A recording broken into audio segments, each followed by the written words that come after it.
Listen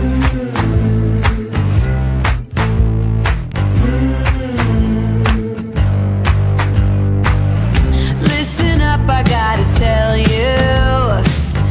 there is something you should know. I have never really liked you at all. I cannot hide it anymore.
This is a true crime discussions channel. We speculate. This is all just speculation. Because it's true crime, it's for mature audiences only. There will be no children allowed, no exceptions. Everything on this channel falls under fair use. Please remember to like, comment, subscribe, and share. It's free. Hey y'all, happy Friday. It's so good to see y'all. Thank you so very much for being here this here day. I saw that Princess Pillow became a new member. Thank you so very much for that. I feel so neglectful of our members right now. I haven't been able to put out any videos for you guys lately, and I apologize about that. I will work on getting you guys some videos out. Like I said, we're trying to move. I'm hoping to be able to live stream for members only when we're driving or something to that effect, but I am driving a stick shift manual Jeep, so might be a little difficult. We'll figure it out. Thank you so much, Princess Pillow, for becoming a member or renewing your memberships. That was so very sweet and supportive of you, and I greatly appreciate that. Thank you so very much. I will grab the crazy train to pick you up on the way to Speculation Station. I'm going off the rails on a crazy train. Thank you again, Princess. It's good to see y'all. Thank you for being here, Cindy, Mustang, Rhonda, Ruth Ann. Oh, it's already starting. It's shit. My mouse is wanting to mess up too. Cara, good to see you. Skies, good to see you. Thank you for being here. Spiritual Conduit, Miss King of Anything. Piloa's mom, good to see you. Opal, good to see you. Thank you for being here. Said life can be tough, and sometimes you just need a gentle reminder that you are valued, you are important, and you matter. I love that. Justice for Summer Wells. Lord knows I hope it's on the horizon. Lorianne, good to see you. UTD, good to see you. Bright Eyes, good to see you. Thank you for being here. And thank you for hitting the thumbs up. Michael Green Chili Chicken, One Sunny Day, and Snarky Pants, good to see you. Abellis, Dandy Lioness, Jindy Jen, and Captain Nemo, great to see y'all. I greatly appreciate y'all being here so very much. Wolfpack, good to see you. I like Lisa Frank too, Opal. Check your ball on the back of the mouse. There might be a hair. You know what? I thought about that because it's like acting weird on my mouse pad, but mine has like a little light. It looks like a little car. It's the cutest thing, but it takes batteries. The other one I had charged. It don't have a ball. It's just got this little light that's like blinkety blink blinking. Thank you for that though. Edith, good to see you. Thank you for being here. Y'all, we've got quite a few things to discuss before we continue our deep dive into Fred Hill. So with that, let's go ahead and get into some of these articles that I have got lined up for us this here day. What are we going to start with? Let's start with Ashley Buzzard. I've got a court TV video on this. As we heard yesterday and discussed very briefly, I was supposed to cover it again and I forgot. The judge dismissed the false imprisonment charge against Ashley Buzzard, which makes me upset because I feel like if we had got her, kept her in jail, maybe put her on some medication, maybe we could have gotten some information about Melodee, because if it is a psychotic break and she got on the correct medication, maybe she would realize and let everybody know where she's at. Cindy from sunny South Florida, thank you for reminding everybody to twinkle, twinkle over to the thumbs up. Anders, good to see you. Let me help Cindy remind y'all to twinkle, twinkle, baby. Come on, players, stop hating. Stop hating. Stop participating. Stop participating, star. Come on, twinkle, twinkle, baby. Twinkle, twinkle. Thank you so much. All right, let's see what Court TV had to say about Ashley Buzzard. Breaking news. The mother of missing 9-year-old Melodee Buzzard will have her GPS monitor removed, and she will have a felony charge dismissed. A Santa Barbara County Superior Court judge has dismissed a felony false imprisonment complaint against Ashley Buzzard and terminated her pretrial supervision. She appeared in a 2-hour hearing earlier today. So the only way they could have dismissed the charges is if the Tyler decided not to prosecute, but usually the state would pick up the charges. So I'm wondering why they didn't. I'm real curious. I feel like California is really dropping the ball on this. Video and audio recordings were not allowed. The testimony centered on a friend of Ashley's who said he felt threatened during a visit earlier this month.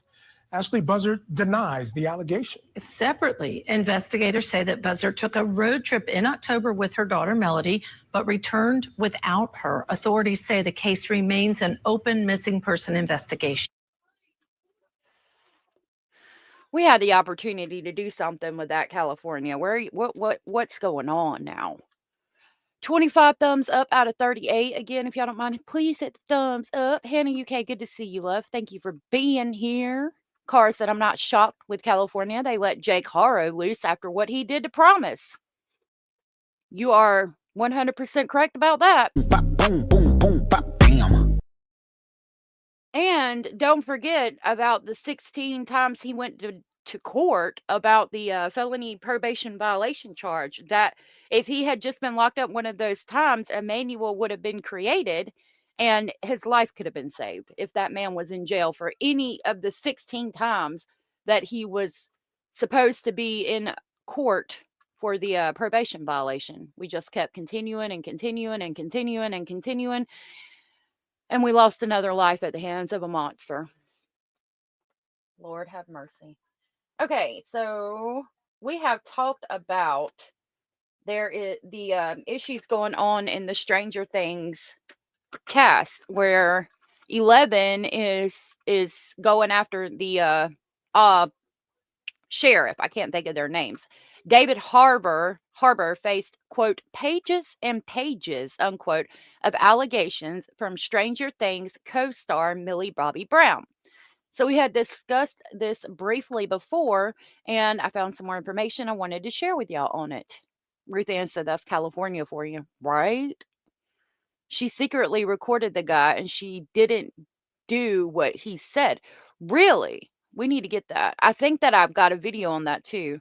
If you hear the secret recording played in court, you be like more questions than answers. You know what? I think I did see that and saved it. Oh, quickly. Okay. You know what? We're going to detour because we're going to detour over to that.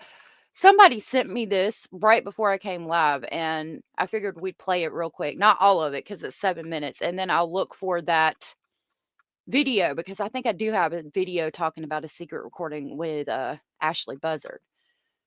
I can't remember who sent me this, but thank you. I haven't played it yet, so we're going to listen to it together. Babies with Scottish accents. I've seen this video. No, it's not funny.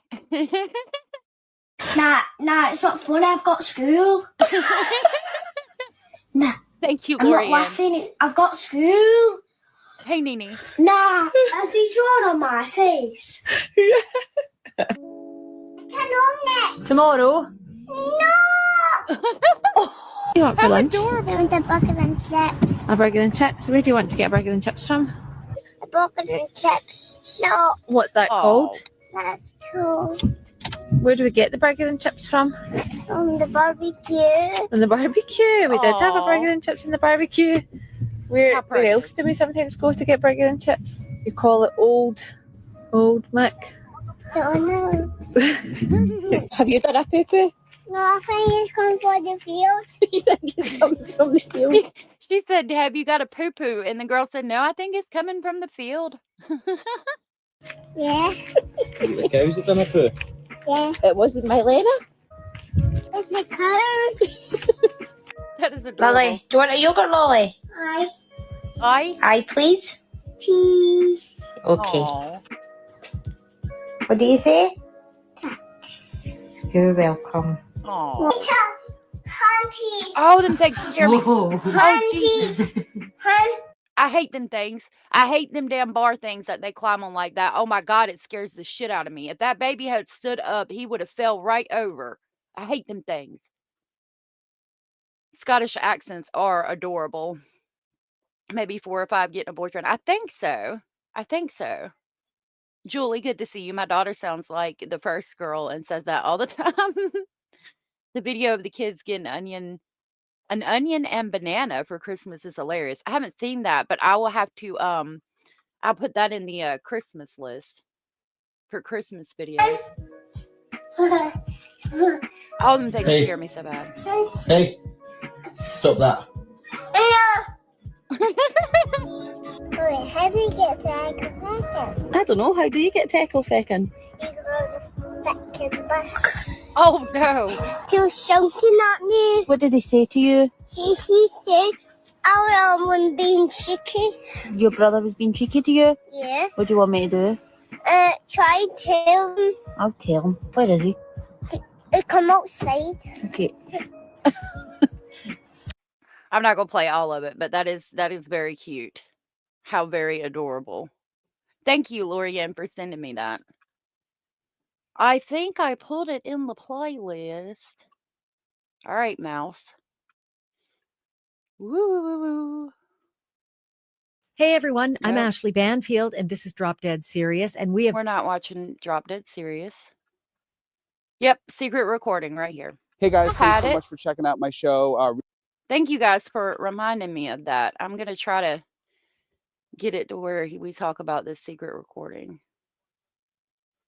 Keep it ahead. This is Brian Entin Investigates. I will try to grab the link if my mouse wants to be cooperative, and then we will go right back to the Stranger Things we were talking about. Hey, Shraddha, good to see you. Anders said Grizzly played a recording Ashley had done of her phone with someone called Tyler. I think that's this recording. Corey, good to see you, love. And Lala, good to see you. Thank y'all for being here. Melodee still missing. No one knows where she is. Her mom won't talk. And what a day it was today in court. She was charged with false imprisonment, accused of basically locking her friend inside the house and not letting him out. Well, that charge was dropped, and there is new audio from that whole interaction. It turns out Ashley Buzzard was secretly recording the whole thing, and I have a copy of that recording, which I'm going to play for you in this episode. And then we just continue to ask the question, where is Melodee? Will she ever talk? It's raining. He done posted the fuck up. He has posted the hell up outside of her house. All right. I need you to play this recording. Dang it. I don't want to miss anything important. Cameraman Mo, who's with me, and then I'm gonna speed you up. I was able to take notes. So I'm going to go through all my detailed notes of what happened in court, why they dropped the charges. First, let me show you some of these pictures, though. This is Ashley Buzzard walking into court. She had the same wig on as yesterday, sort of pulled back. Again, just a very strange, bizarre vibe to her, and the whole look. The makeup is really, really intense. You can see the makeup is she's got, really like, fucking intense. a lot of blush and just a ton of makeup. You can see she sat down there with her lawyer next to her. Hey, Kane's Nana. And then I had Mo look, and I was like, because I couldn't see her ankle monitor yesterday, but he was able to zoom in, and you could see she was wearing these long pants, and she had the. She's got them shoes. Hold on. Long pants and some heels. Let me move the comment.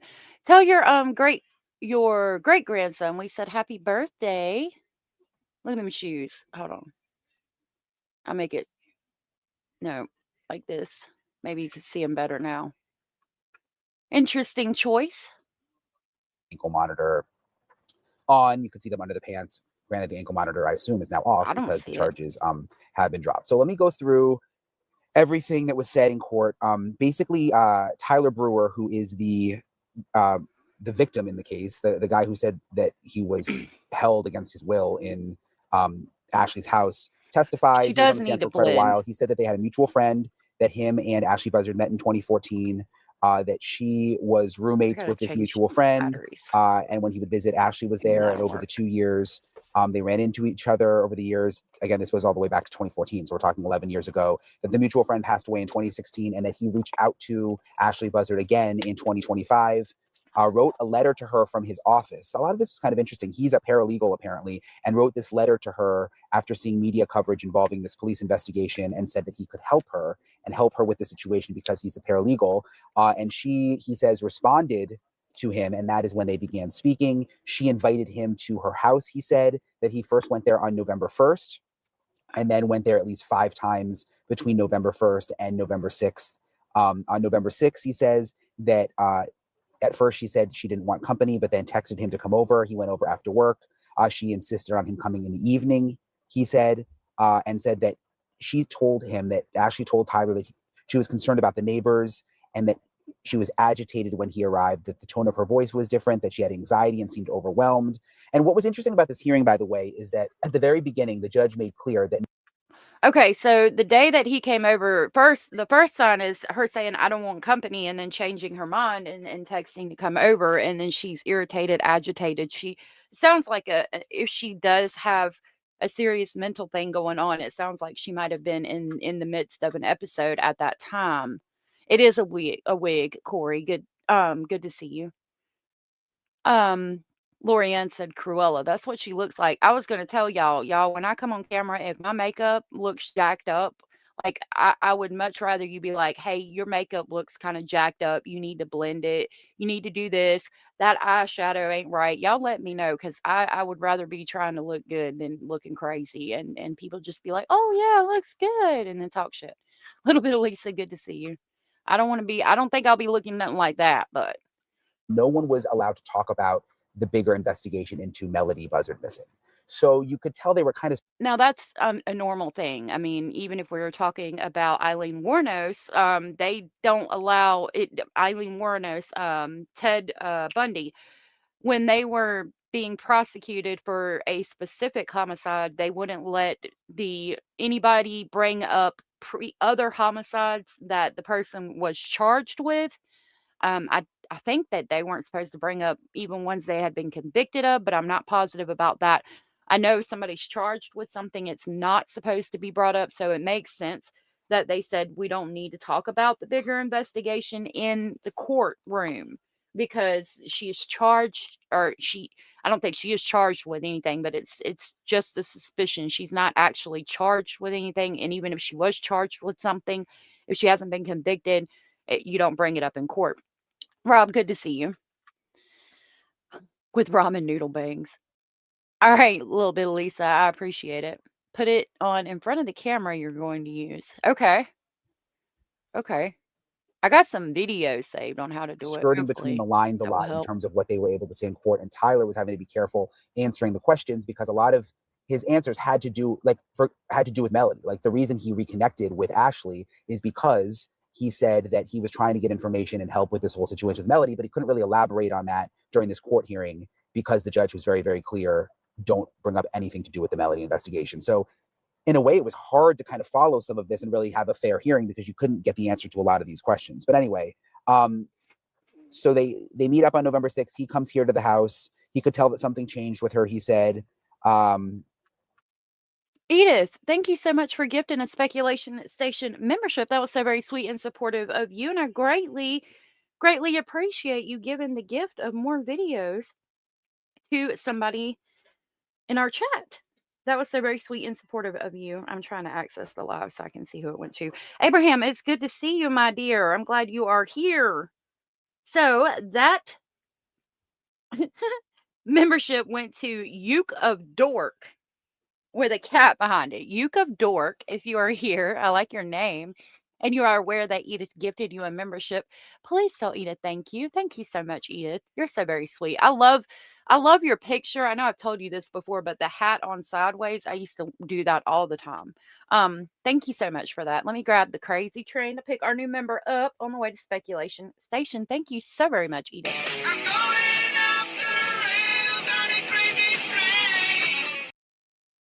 Thank you so much. I know it's UKE of Dork. Uke of Dork. I like it. She wanted to talk in the back of the house, not in the front of the house, Good because morning, she was afraid of being Mariel. photographed, and that he said that she was paranoid about people No. listening through the front of the house. He says that she locked both deadbolts when he came in, and this is interesting. We actually have a photo here. They showed photos in court of the door and of the deadbolts, and so there are 4 locks apparently. And they went to the back of the house and talked about why she was concerned about the house being bugged. And what's interesting. So are these from the inside of the house? That is inside. This is like some kind of wall thing there. And the door is open to the inside. Yeah, that's the outside, because that's where you put the key. So there's the regular door handle, a bolt lock. There's a lock right here. And then that Yeah, so she's like making sure the door is double locked. Again, it's reminiscent of she's afraid somebody's coming to get either her or Melody, and that's what's so scary about this situation. She's had some kind of break, in my opinion, and feels like somebody's coming to get them. Lord have mercy. The more shit like this I see, the more concerned I get for Melody. Talked about why she was concerned about the house being bugged. And what's interesting, and this was so interesting, is that it turns out Ashley Buzzard Sharonda, was no, you don't. recording this conversation. And I'm going to play it for you in a second. She was recording her conversation with Tyler on her cell phone secretly. And after her arrest, when police got her phone, they found this recording and they actually played this recording in court where you can hear this whole conversation. And I'm going to play it for you now. It's about 3 minutes long, and it looks like, based on kind of the view from the phone, that maybe actually like put the phone on a table or something. But listen, this is the meeting in their house. That is the whole. So I'm going to put it back on regular speed for us to hear the conversation, and I'll put closed captions on. I mean, it makes sense now that I'm hearing that she recorded it, but I did not see this coming at all. I wouldn't suspect that she would have recorded it, but it makes sense. Again, if she's having a psychotic break or something, she's recording every phone call. Abellis, kissy face. Lori, and I have her CC cream and it works very well. I just accidentally stumbled on it. I was looking at something called Essence. I think it's vegan makeup, so hopefully it don't have any harsh chemicals. Ma'am, we are scared of you and that makeup, but you don't see us placing crazy locks around. No doubt. Michael Green Chili Chicken said, when I was a wee lad, my parents would put a similar device on the door to add extra level of security, or at least in their minds. I mean, I don't think anybody's getting in that door she don't want to come in. And I don't think anybody was going to come in your house. Your parents didn't want to come in either. With all them locks like that, I highly doubt it. Subject of this false imprisonment charge. Listen to it. And I can't trust you when you're lying. You're flat out lying. You're a really good liar. Like, Tyler. Okay, hold on a minute. It's got words, so I'm going to back it up. She said, and I can't trust you when you're lying. When you're lying, you're flat out lying. You're a really good liar. Like, you're flat out lying. You're a really good liar, like Tyler. Tyler. I'm Tyler. definitely not Tyler, trying to deceive, be quiet and listen, please. Look at me. Like, I'm an intelligent woman. I'm 40 years old. Can y'all understand what they're saying? Or do you need me to let you know? Abella said, happy birthday, Kelly. Happy birthday. If Kelly's here, let me know. I'll get a birthday song for you. Kim Gettle said, I'm starting to wonder if Ashley found someone in an underground type group like what they used for DB victims back in the day. Possibly, but most of those places like that, if it was an actual place like that, they would call the police and say, hey, we have this child. Her voice does sound unhinged. The windows would be a greater risk of entry. You're right. Lock, stop, nothing. If the hinge side is kicked in, the door will come off. Let me know if y'all can understand what she's saying. Oh, you deal with legal stuff. Like, who are you kidding? Tyler. I can only give you my perspective. Listen, I'm not trying to be disrespectful. I understand. And you need a reality check. Hey, Cracker. Thank you. What's Sunny Day? Good to see you. If this is on media news, like news talk shows, they're going to be seeing you. They're going to be interested in you. You have to understand that I'm aware, whether you want to admit it or not, you want the attention. I don't want the attention. There is absolutely no way in hell that you are not bipolar or have an extreme issue. If you don't realize what you're doing is false advertisement, and there are real legal ramifications, I don't know how you honestly are not worried about being put in jail. Okay, I'm going to pause this right here, and I'm going to go back and I'm going to play it all the way. I'm going to let it play all the way through without pausing it. But one thing that stood out to me was when Brian Entin was talking about this person's Tyler, he referenced them having a friend in 2014 that passed away, and they hadn't really communicated since then. And then 2025, he finds out Melodee is missing and he writes her a letter and they start talking again. So when she says that this is all about getting attention, about media, you want the attention, I would think the same thing. Yeah, I know who you are from way back then, but why are you contacting me now? Because you've heard from the media that my child is missing.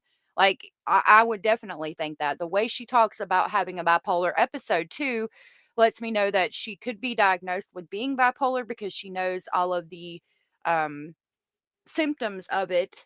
And I think that, I mean, again, she could be having a bipolar break, but she's accusing him of doing it right now.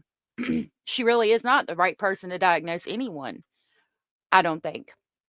Maybe she told whoever that you can't tell anyone, not even the cops, because they're in on it. That's what I think. I think she thinks they're in on it. The cops, everybody, CIA, FBI.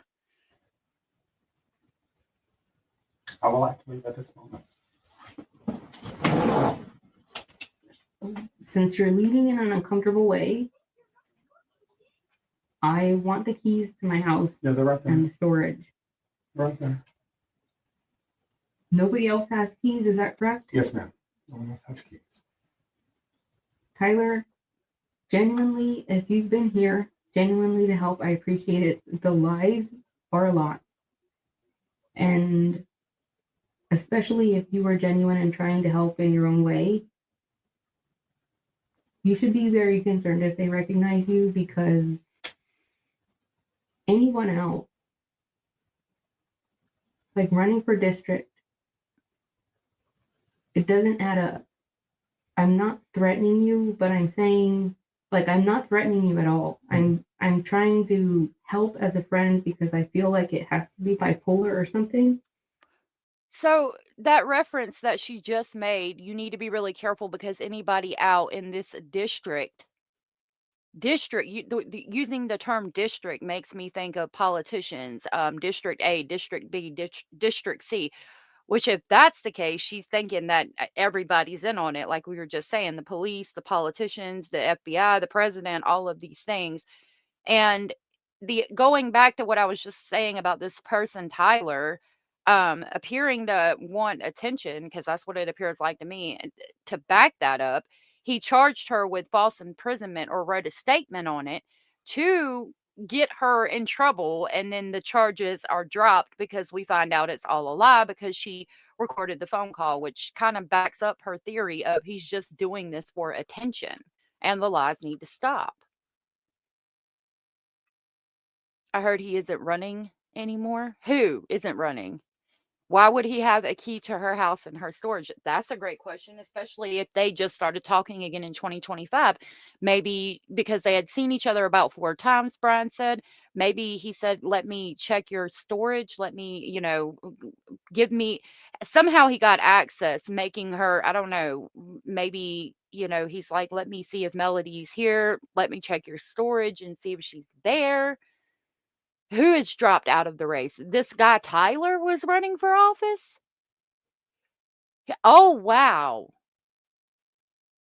See, that just set off red flags in my eyes. So now I'm thinking Tyler running for office, he's getting in contact with her because he knew her from back then, and he wants to be the one to come in and save the day and figure out where Melodee is so it'll help him in his race for office.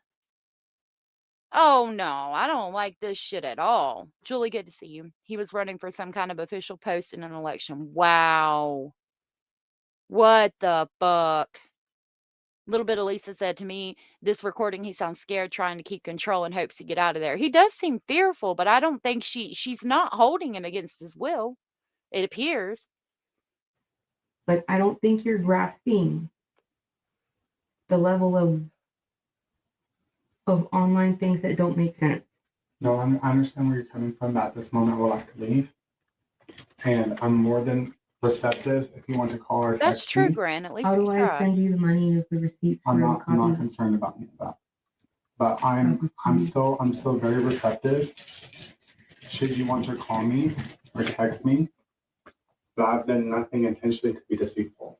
So that's the recording of this conversation between between Tyler and her. I'm going to back it up and let it play all the way through without interrupting it.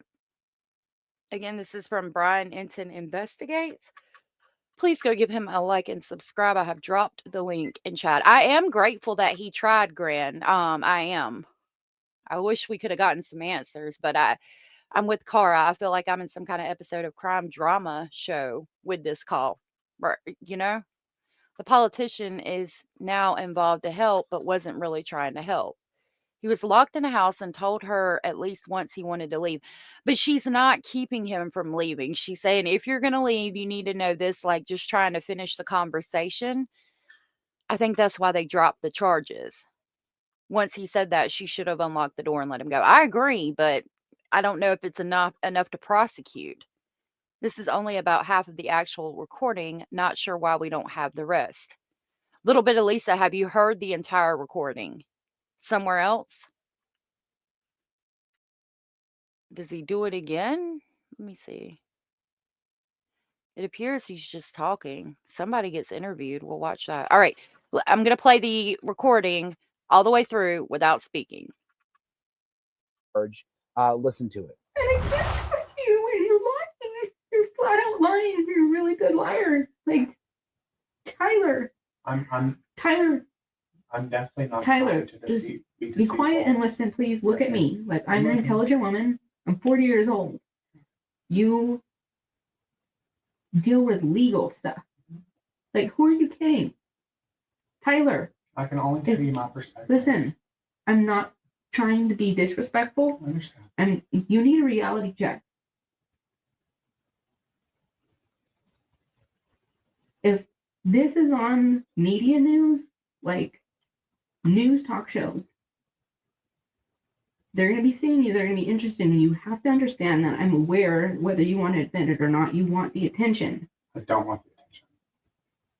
There is absolutely no way in hell that you are not bipolar or have an extreme issue. If you don't realize what you're doing is false advertisement, and there are real legal ramifications, I don't know how you honestly are not worried about being put in jail. I would like to leave at this moment. Since you're leaving in an uncomfortable way, I want the keys to my house Yeah, they're right there. and the storage. Right there. Nobody else has keys, is that correct? Yes, ma'am. No one else has keys. Tyler, genuinely, if you've been here, genuinely to help, I appreciate it. The lies are a lot. And especially if you are genuine and trying to help in your own way, you should be very concerned if they recognize you, because anyone else, like running for district, it doesn't add up. I'm not threatening you, but I'm saying, like, I'm not threatening you at all. I'm trying to help as a friend because I feel like it has to be bipolar or something. But I don't think you're grasping the level of online things that don't make sense. No, I understand where you're coming from. At this moment, I would like to leave. And I'm more than receptive if you want to call or text me. How do I send you the money of the receipts? I'm for not copies? concerned about any of that. But I'm still very receptive. Should you want to call me or text me, but I've done nothing intentionally to be deceitful. So that's the recording of this conversation between Ashley and Tyler, or at least. So Kim Gettle made a good point.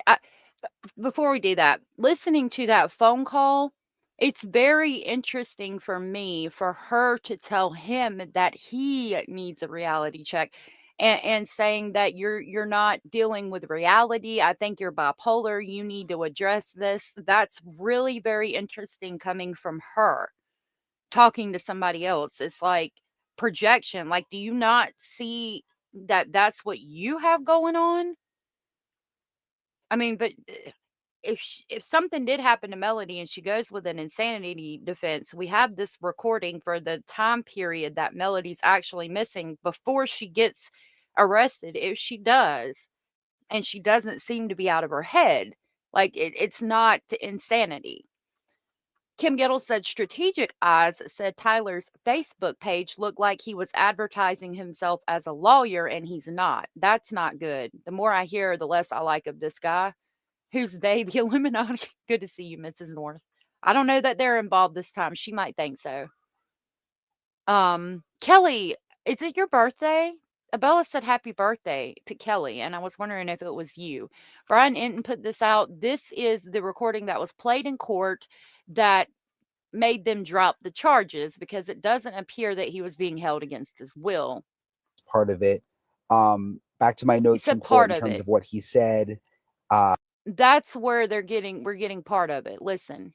Should you want to call me or text me, but I've done nothing intentionally to be deceitful. So that's the recording of this conversation between Ashley and Tyler, or at least part of it.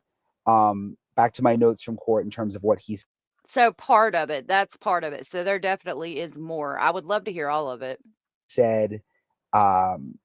He said they went back to the back of the house, sat on a blue couch, that there was a box cutter on a dinner tray close to her, and that he said, quote, I felt she was very confrontational and he feels like she's very confrontational and agitated.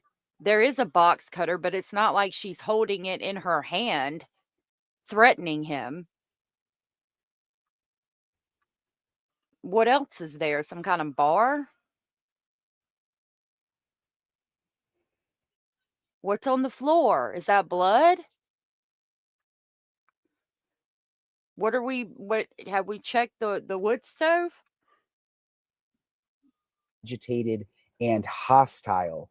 She thought that he was undercover, trying to get information out of her. And what was kind of unclear throughout the entire hearing is whether Tyler was sort of working for the police. He never said that outright, that he was an informant, but he seemed to know that there was a detective outside.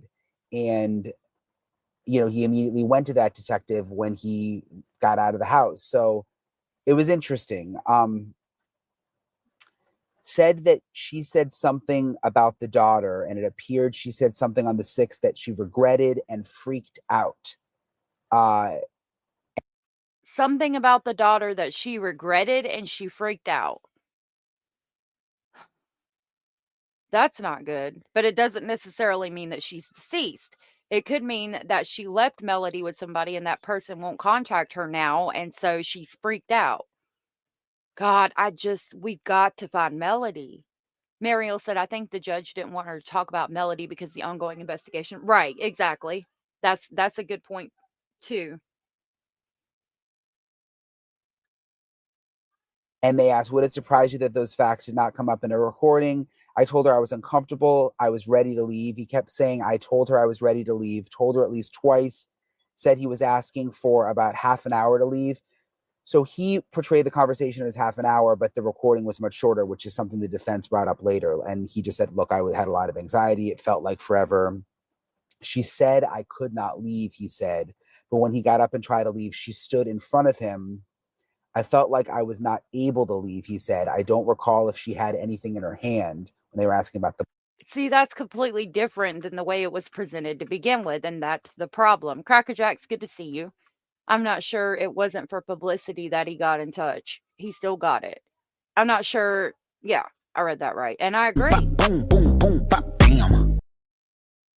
And it's interesting to me because somebody called it in the beginning. They said, allegedly, I think that he's just trying to get publicity from this. And I said, no, I doubt it. Maybe. We'll see. Well, they were right. She said she left Melodee in Utah. Yes, the private investigator says that she may be in Ventura County, where that she might have made it all the way back with Melodee. So we really don't know. I have some memory issues. It's better than it used to be. I do too, girl. Don't you even worry about that. Kelly Disdelicious, is it your birthday today? The whole thing is giving me Valo vibes. Yeah, especially with her saying she regretted something. That's extremely concerning. Box cutter. At the front door, she opened the door, but then she shut it again and she locked all of the locks. And she stood at the door for 5 minutes and she locked all 4 locks. He said, he kept saying he was ready to leave. She said over and over again that she wasn't threatening him. which I don't know if she's kind of putting on a show because she knew she was recording.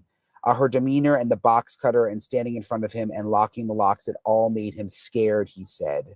And that when he finally did leave, he texted a detective and was told that someone was outside the property, said that he was shaking, that he had to pull over because he was so nervous, and that, you know, he really felt like she kept him there against his will, that he was crying, and basically. I mean, but you contacted her knowing that some shit was going on with her. Like, if you ain't, I don't know how you expected to go in there and be the one to attempt to save the day without getting a little, you know, some shit possibly happening. Not saying that he deserved that at all, but I, I mean, you're dealing with somebody who's not in their right mind. You know, that he wanted to press these charges, apparently. The defense then started questioning Tyler, and basically was asking about whether he was cooperating with law enforcement. And what was interesting about the defense questioning of Tyler is they really zeroed in on him being a paralegal, and the fact that they were trying to insinuate that Tyler was giving Ashley legal advice, and that Tyler had recommended attorneys to Ashley, and just sort of how bizarre that was, that he was trying to help her with legal advice, but at the same time also helping the police, it seems like, which was. Kelly, happy birthday, my dear. And yes, Abellis did stay up all night baking you a birthday cake. We're gonna drop birthday cakes in chat. I will drop some birthday cakes in chat for you, and when we finish this segment on Melodee, I will play the birthday song for you. Happy birthday. I hope you enjoy your day. Right, Cracker Jacks. He walked into her space. Like, you got to expect that some shit might go down. Kind of strange to hear both sides of that. He says that she scooted towards the box cutter at one point, but did not reach for it. Then there was also Captain a detective that Savaho. took the stand, said that he did not send Tyler to go to the house. So the big question of, was Tyler an informant? He said he did not send Tyler to go there, and that, again, they downloaded her phones, and that they were doing constant surveillance on Ashley's home. So in the end, this hearing went on for several hours. It actually took longer than I expected. The judge made the ruling that this false imprisonment charge was going to be dropped, which did not really surprise me, based on everything I heard, because I don't think that the prosecution, first of all, the prosecution didn't seem like they were fighting that hard to make the case, but I don't think they really made the case that Tyler was fully kept there against his will. And there was just no concrete evidence of that besides him saying he felt that way. And there didn't seem to really be any concrete evidence either that she was actually going to use the box cutter as a weapon. So in the end, the judge. Right. So I don't disagree with them dropping the charge. I wish that they had kept the charge a little longer so we could get information on Melodee, but I don't know. I don't know, man. I don't know what else they could have done, unfortunately. And it does seem like Tyler is wanting attention. Thank you guys for telling Kelly happy birthday. That was very sweet of you. Said it didn't meet all the different parameters of that charge, the felony false imprisonment charge, and he decided to drop the charge. Is it possible that the prosecution knew that this was a bad charge and that they were only doing this and making the arrest because they wanted to get into the house that weekend and get Melanie behind bars for a couple of days? It seems like it's possible. Really? Because, again, they didn't seem to fight that. I didn't get the sense that they were fighting that hard in this hearing today. That's So awesome. at the end, the charge was dropped, and right, Cara. There's no more criminal charge against Melodee right now. The ankle monitor presumably taken off. I was waiting outside with Mo to see if Melodee was going to come out the front again, and they actually took her out a different exit, so we weren't able to see Melodee when she left today. But we were able to talk to, I'm sorry, not Melodee, Ashley, the mom. I keep saying Melodee. So they kept her away from the media when they took her out and escorted her from the courtroom. Why are they doing that kind of stuff, though? We need answers, not to protect her. But Ashley, the mom, we weren't able to see her when she left today. we were able to talk to Melodee's grandmother, Melodee's father's mother, who was at the hearing and was frustrated, just frustrated by this whole thing. She keeps saying, I don't understand why they can't make Ashley say where Melodee is. So anyway, her name's Lily, the grandma. This is what she had to say. I think that we're right there with Lily. I don't understand why we can't make Ashley give the location of her child.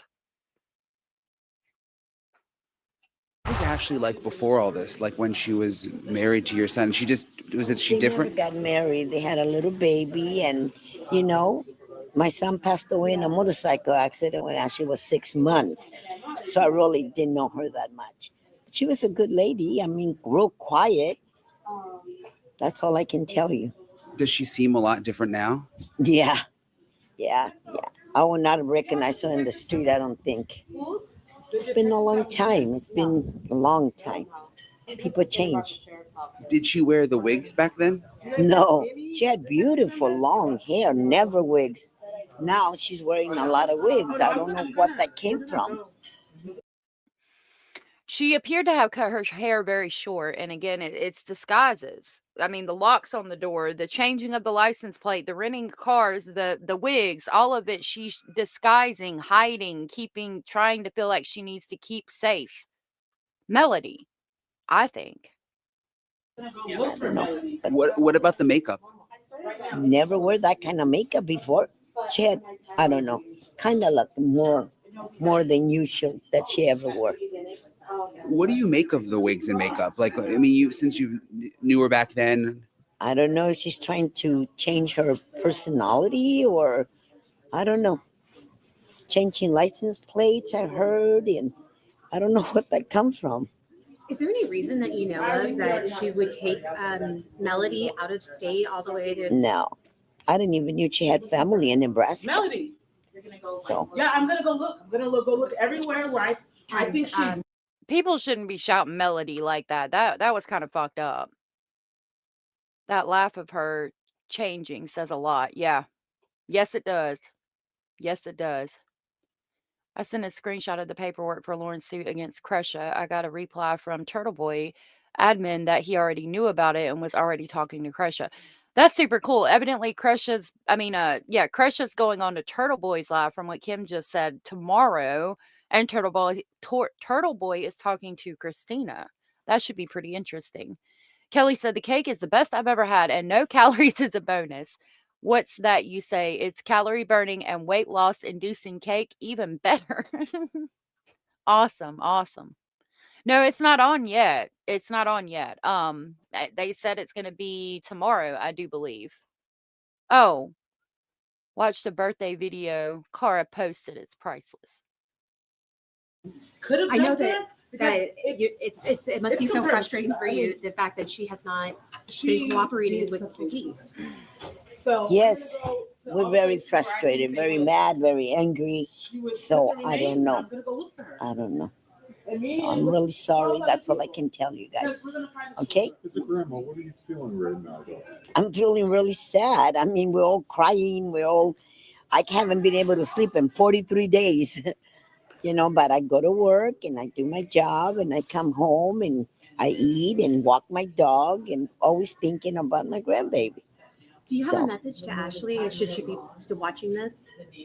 Yeah, please let us know where the baby's at. Say something. Is she okay? Where is she? So that's all I can tell you guys. Thank you. Wouldn't it be so nice if she just told where the baby was? I'm with her. I'm with Miss Lily. I don't understand why the police can't make her tell where Melodee is. I obviously felt for Lily. I mean, she's been going to some of these court hearings and. So I'm going to stop that there. That is Brian Entin Investigates, the recording from the court hearing, and that was played in court that helped to get the charge dropped. And Mrs. Lily, Melodee's grandmother on her paternal side, speaking and giving her thoughts on everything. All right, Kelly, this is for you. Happy birthday to you, Kelly. Cara got this video for us. Well, let me back it up. All right, here we go.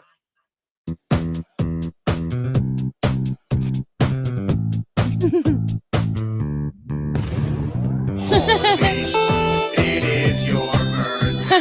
I didn't get you any Kelly. Holy shit, it is your birthday.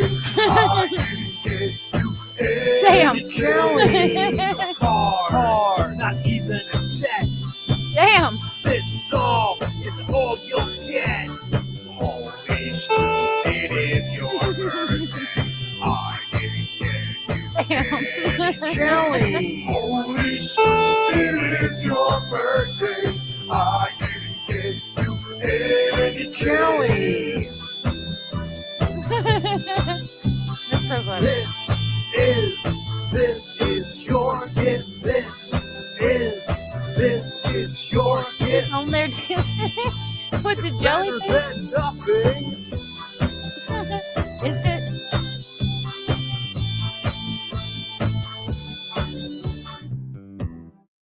That was funny. I like that. Have y'all heard this guy? Let me stop that. Let me get y'all out of there. Kelly, happy birthday. I hope that you have a really good day, sweetheart. Lorianne said, my ears. I hope you have a great day, Kelly. UTD said locks don't help when the evil is on the inside, and that is a great point. That is a great point. Very, very upsetting. His teeth are shiny. Who is that, Master P? Looked like him, didn't he? Okay. So now let's move over to the lawsuit or this allegations that's going on the Stranger Things set. My daughter informed me that Stranger Things 5 is going to be out in 6 days. So could this be basically no press, and any press is good press kind of thing for the beginning of the 5th season? I think it's going to be the last one, as a matter of fact, as well. I'm not positive, but I don't know. I don't know if this is like to get the kind of bring more attention to the show by doing this. I wonder if it'll be dropped. CM Wilkins, thank you. You guys are so sweet. That was so very sweet of you. Abraham said, I love Stranger Things. I can't wait. I need to get caught up on all the episodes. All right, so we had covered this briefly. Basically, 11 is suing the sheriff. It reads, David Harbour faced, quote, pages, unquote, of allegations from Stranger Things co-star Millie Bobby Brown. And it reads, ahead of the premiere of the final season of Stranger Things, David Harbour has been in the news, and not for positive reasons. First, he made headlines because of his messy split from Lily Allen. The lyrics in Lily's latest albums, quote, West End Girl, unquote, imply that David cheated, broke boundaries they had set regarding their open marriage, and was a, quote, sex addict, unquote, and failed to support her creative career. Damn. So he's dealing with all of that and got this shit going on too. The article continues. David's previous ex, Alison Siddall, spoke about the end of her relationship with David in an Instagram post that she said she felt bullied and manipulated. Finally, it came out that David's co-star, Millie Bobby Brown, filed a, quote, harassment and bullying claim, unquote, against him prior to filming the final season of Stranger Things. Here's what we know about the allegations. Millie submitted, quote, pages and pages, unquote, of allegations against David. Millie's complaint launched an internal investigation into David. According to the Daily Mail, the Mail said that the allegations do not include claims of sexual impropriety. The source told the Mail, quote, Millie Bobby Brown filed a harassment and bullying claim before they started shooting the last season. There were pages and pages of accusations. The investigation went on for months, unquote. As a result, Millie had a personal representative on set with her when they filmed the final season. The specific content of the bullying allegations and the outcome of the investigation were not reported, but the investigation was resolved. A source told the Daily Mail that Netflix would, quote, never comment on an internal investigation, unquote. They added, quote, the fact they've not denied it speaks volumes. Stranger Things helped put Netflix on the map. Millions of fans around the world have been anticipating the finale. No one wants anything to take attention away from that, unquote. This is Millie Bobby Brown and David Harbour unite on the Stranger Things 5 carpet. So this video is going to be from after the allegations were put out during the streaming of or during the on the set, Lord of Mercy, while they were filming season 5. I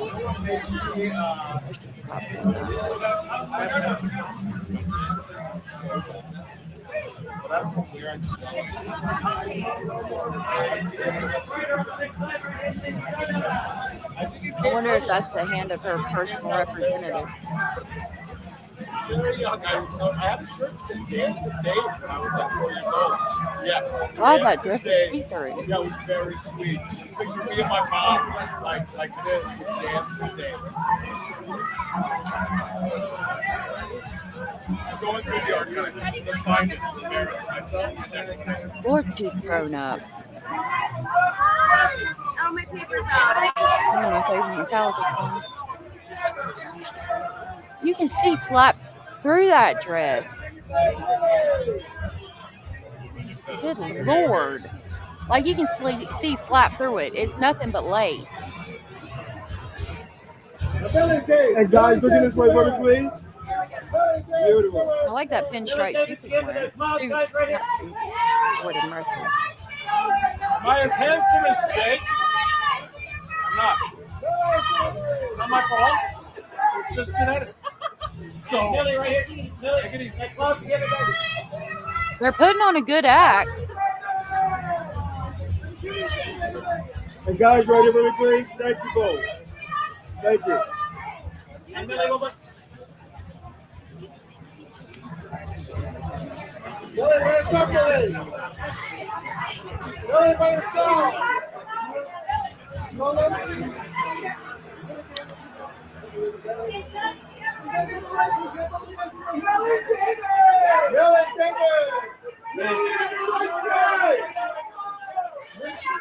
And Millie David together on the left side, guys. She is very beautiful.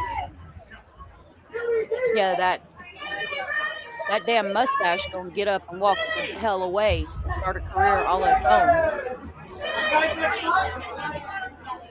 Millie David? So this is in the midst of everything that was going on. I'm gonna just let it play for a minute without the music in case I have to cut it out while I talk to y'all. It is the way you could see all the way through her dress is a bit distasteful in my opinion, but there's an issue because she's portrayed as a child and she's trying to appear as more of an adult because she is an adult now, and I think that was mentioned when we talked about this last time. So I think that she did that to basically set her boundaries and let everybody know, hey, I'm an adult, I'm not a child anymore. But I don't agree with it personally. Those dresses have skin tone lining to match the person's skin tone. Right, but like when she opens her legs, it's not the lining unless she's got like a bodysuit, because when she opens her legs, you can see that there's a split. Like you can see right through, you can see her walking. Now she might have on like a bodysuit underneath that's the color of her skin, but it's still, I don't know. I don't like it. That's just me personally. I'm kind of old fashioned. Yeah, that corn mustache that's going to get up, walk away, and start a damn career all its own. It's the final season. It will be released in 3 parts. Damn it. Miss Brown wasn't playing. You didn't know about it? Has anyone seen Weapons? No, I haven't. I think Millie Bobby Brown is a fierce name. Yes, for her. I mean, Cher did this years ago. You're right. Yeah, you can still see her undies. A little bit. She's got a bra and thong and a lot of lace. Pretty much.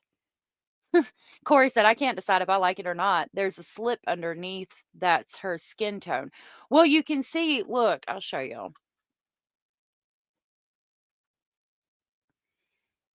I mean, and they played it off well for the red carpet for the appearance. All right.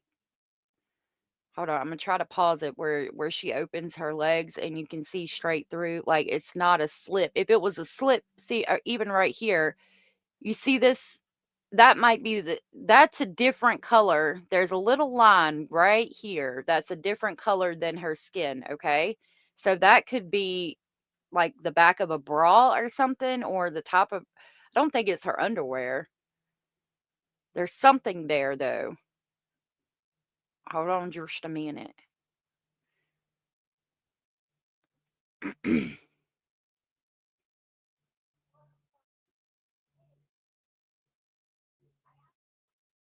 Now there, you can see her legs. I can, but see that here's one leg. There's the where you can see through the dress, real small in the middle, and there's the other leg. But there's in just a second you'll be able to see it real clear.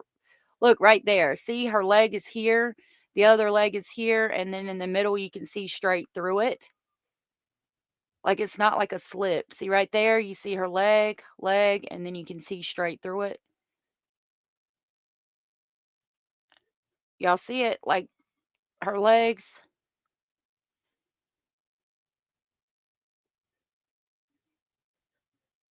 I don't know if we get a better shot of it. I think that was it.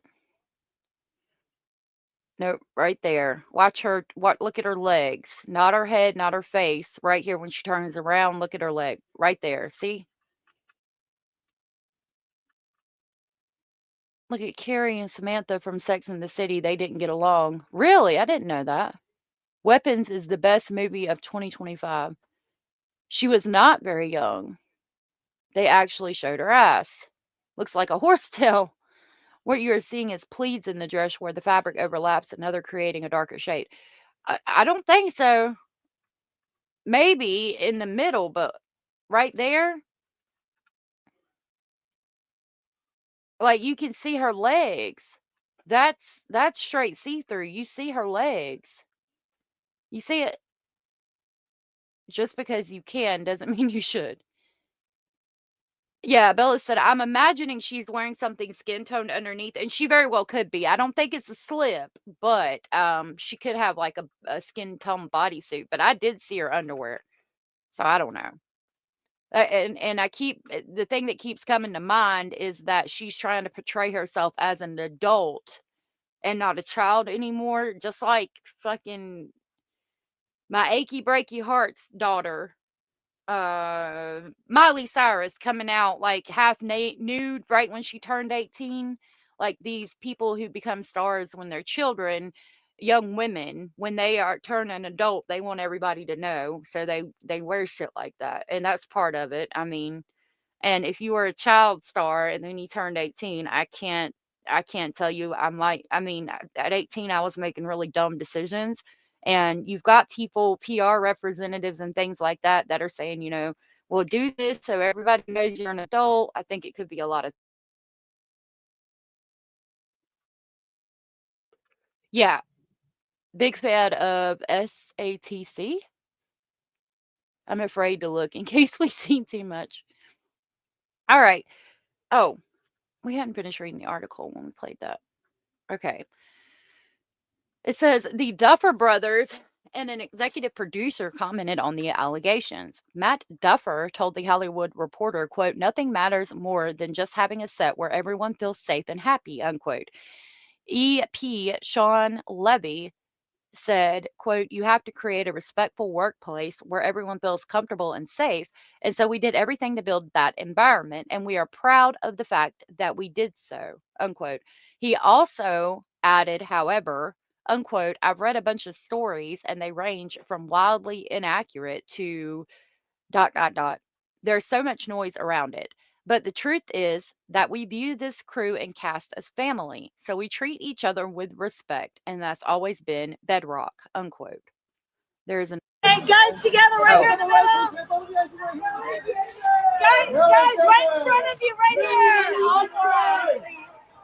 Millie, in front of you, darling. Together on the left side, guys. Yeah. It's spikes. Millie, right in front of you, darling. So Michael Green Chili Chicken said, I'm sitting out on this critique because she's 11 to me, and whether it's skin or not, it makes me feel weird. And I think that might be where a lot of people who enjoy the show are. Like I know she wants to portray herself as an adult, but in this setting, she was a child, and that's what she's been throughout the whole season. So a lot of fans of hers and the show might be a bit put off by it, just like you are, Michael. Says Millie Bobby Brown and David Harbour posed together at the Stranger Things season 5 world premiere. The article continues, Lily Allen reacted to Allison Siddall's emotional past about her relationship with David. Now, Lily Allen is the one he just got a divorce from. Allison Siddall is a different ex before her. So Allison, the one he just recently divorced, wrote about feeling unsettled in her home and, quote, tangled up in a narrative that wasn't mine, but was so loud I couldn't hear beyond it. I couldn't get my thoughts straight, unquote. Quote, it was abundantly clear I couldn't change things, so I kept trying to change me. The thing about bullies is that they know how to win. They tie your hands together and convince you you've done it to yourself, unquote, she continued. So this is the former ex, and it says, I took this picture early June of 2019. I was living in New York in a fancy apartment with big windows that looked at another building. I'd chosen almost every item in it, but it didn't feel like home. I was kind of sad that drifted in and out of focus. I drifted in and out of focus. It was the tail end of a relationship, but I didn't know it yet. I think I knew something was wrong, suspected I wasn't okay, but I was so confused, tangled up in a narrative that wasn't mine, but was so loud I couldn't hear beyond it. I couldn't get my thoughts straight. It was abundantly clear I couldn't change things, so I kept trying to change me. The thing about bullies is they know how to win. They tie your hands together and convince you you've done it to yourself. It happens on the micro level, it happens on the macro. The world is full of bullies standing on people's heads, proclaiming it's the only way to get ahead. Yes, pun, bad fine, unquote. And they do seem to win, at least in the short term. I've never known how to deal with bullies. My strategy has always been to lie down, to take the arrows out of my back when I'm alone, and nurse my wounds quietly. I've smiled at my attackers more time than I could count, hoping they'd think me not a threat, plus spent the last 6 years being very careful who I keep around me. I've rebuilt my sense of self, learned how to love, plus be loved in a healthy, kind relationship. No arrows in backs, no standing on heads, just folding laundry together laughing. Lately, I've begun to step back into the wider world, and not surprisingly, bullies of the past plus present have dragged themselves out of their caves, waggling in my face. I've tried laying down, but the thing is, I've had children now.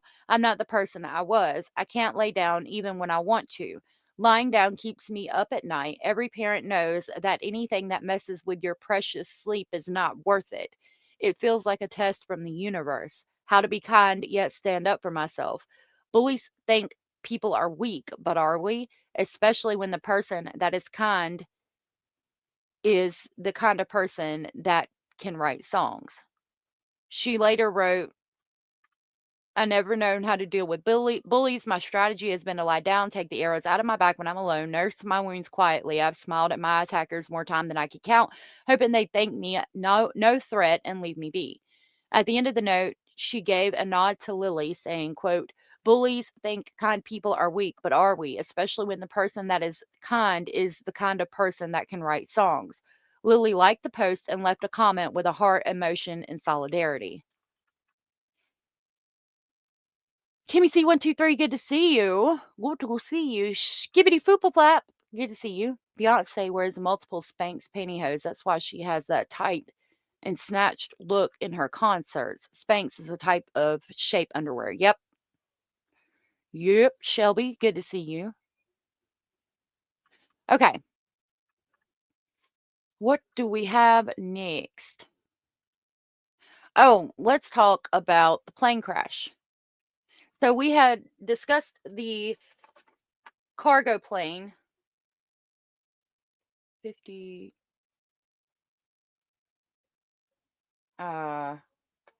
Okay, so we had this when we came live one day, there had just been a plane crash in Louisville, Kentucky, a cargo plane, a FedEx plane. I think they said there was 3 people on the plane. We watched several graphic videos of this plane crashing. One was from a man in an 18-wheeler, and you could see the plane hit behind him, and he's like, "Oh shit, oh shit." I know it hit an auto parts store.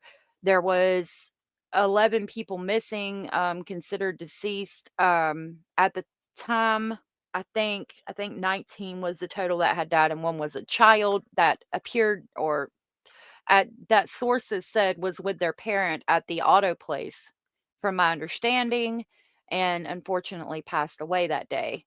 So they have done the report on the crash, and we have new photos and things like that I wanted to share with y'all.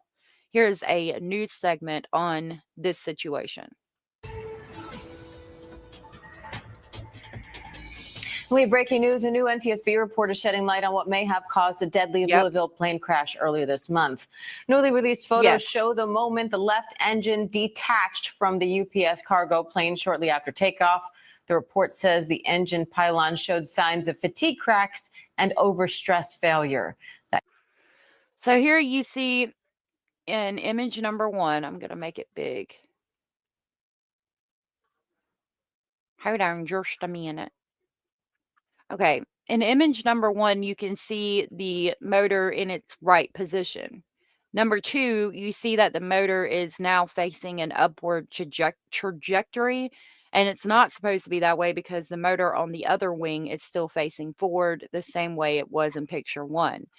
Picture 3, you can see where the motor that was facing an upward trajectory, more than likely the combustion happened to light the motor or light whatever to get it running, and it dislocates from the wing, and there is a flame here started, so it could have started a fire on the wing, and it's dislocating the motor. Number 4, the motor is up in the air here. It appears to be on fire, as well as the back half of the plane. This is right after takeoff. The wheels are barely Crash off the killed ground. 14. In number 4. Number 5, the plane is still going up in the air and it's on fire. And then number 6, it's just at the worst point. The part that we saw that gave us the most information about it was the guy with the 18-wheeler, where the plane comes down and you see that wing hit the ground and everything just catches on fire. People and injured 23. ABC Transportation. So it said that, I think it said it killed 14 and injured. So reporter Sam Sweeney's here with signs of fatigue cracks and overstress failure. That crash killed 14 people and injured 23. ABC Transportation reporter Sam Sweeney's here with more on that. Hi, Sam. So what's the latest here? Diane, those pictures are pretty incredible. The surveillance video from the airport shows that engine ripping off of that plane just seconds after lifting off from the ground. You can see it there. And then the engine goes up into the air over the wing. A fire happens. And then there's parts all strewn across the runway. That jet only made it 30 feet into the air. It cleared the airport fence, but then it hit those warehouses. And now the NTSB is looking at the metal, the fatigued metal on those planes, saying it showed signs of cracking. And that's why they took such quick measures to ground other similar planes in this fleet to make sure they also don't have the same type of cracking. There was a very I'm really glad that they took time to make sure no other planes from that fleet took off until they could be properly evaluated. Now, keep in mind, this was during the government shutdown. Some speculate that could have something to do with it because people are being overworked and not paid. Hey, Rachel, good to see you. Those engines are massive. It's crazy that it flew over the plane. That's got to give you an idea of how strong the combustion was when it happened. very similar crash that killed more than 200 people back in 1979 on this same plane. And the NTSB points that out in their report. This is just the preliminary report. It could be up to a year before we have the final probable cause. All right, Sam Sweeney, thank you.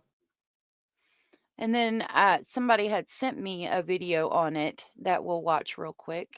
thank you to the person who sent this to me. Thanks so much for joining us here on this Thursday at noon. We do begin with breaking news from the NTSB, which has just released its preliminary report on that deadly UPS plane crash that happened 2 weeks ago here in Louisville. Our focus reporter Travis Breeze has been following this very closely. And I want to start with Travis on a number that we have not really talked about yet, and that's the amount of people injured in this crash. So that was new news, new information that 23 people were injured in the crash. Thank God they lived. Little bit said they're saying those planes are very old. I say check them, everyone, every time closer. Check them closer every time they are on the ground. Yep. There does seem to be a lot of plane crashes going on recently, Crackerjacks, and it's very concerning. What's going on? Are we not training people that work at the airport enough, or are we not making the planes like they should be made? I mean, we've got to guarantee safety of passengers and people doing their jobs and things. We've got to make sure that their safety is the utmost priority. Where did that go? Why are we not practicing it now? Higher than originally thought. Yes, as we got the confirmation that there was 14 people dead, that was the main number. But this now NTSB report confirms that there were 3 fatalities for the flight crew on board, 11 additional fatalities on the ground. But this report also mentions there were 23 additional injuries on the ground. That is a number higher than had been reported in the 2 weeks since the crash that we had talked about so far. In the NTSB, so 14 people perished that day and 23 were injured. NTSB's new report, it lays out the moments of takeoff, showing where the initial fire began. Investigators said everything was uneventful until the plane rotated or tipped up for takeoff. You can see here the 6 photos that are included in the NTSB report, the preliminary report. Picture number 1 looks almost... Hold on. My headphone was dying. I had to change it. I apologize. Normal. And then picture number 2, you can see that left engine and the pylon begin to depart from the wing. By picture 3, the engine is airborne. It may or may not still be under power. I mean, it looks like it's still under power, shooting into the air. And then photo 4 here is very important because it shows the velocity that this engine and the pylon still had. And that's going to be crucial as they're looking into why this engine and the pylon separated. And I do think it's really important that they said the taxi and takeoff were uneventful until the airplane rotated for takeoff. So that shows that the pilots thought, and all indications show everything was normal until the wheels left the ground. And at that point, there's not much you can do other than try to come back and land the plane, and he would have to turn around, all the things. So I think, we were wondering, why did they even take off if all of this didn't even happen until they were about 30 feet off the ground? That explains that. At that point, what do? You try to bring it back, but it was just too much. It happened too quickly. God rest their souls. We also got some, there's a photo later in the report that shows the crack on the engine pylon. So you have the wing, you have the pylon, and then you have the engine connected to the pylon. So this is the wing. That's where it was connected. There's a forward lug, after lug, and it went forward, I guess. This is just a bigger picture of this right here, and that's the wing and the wreckage and things that they looked at.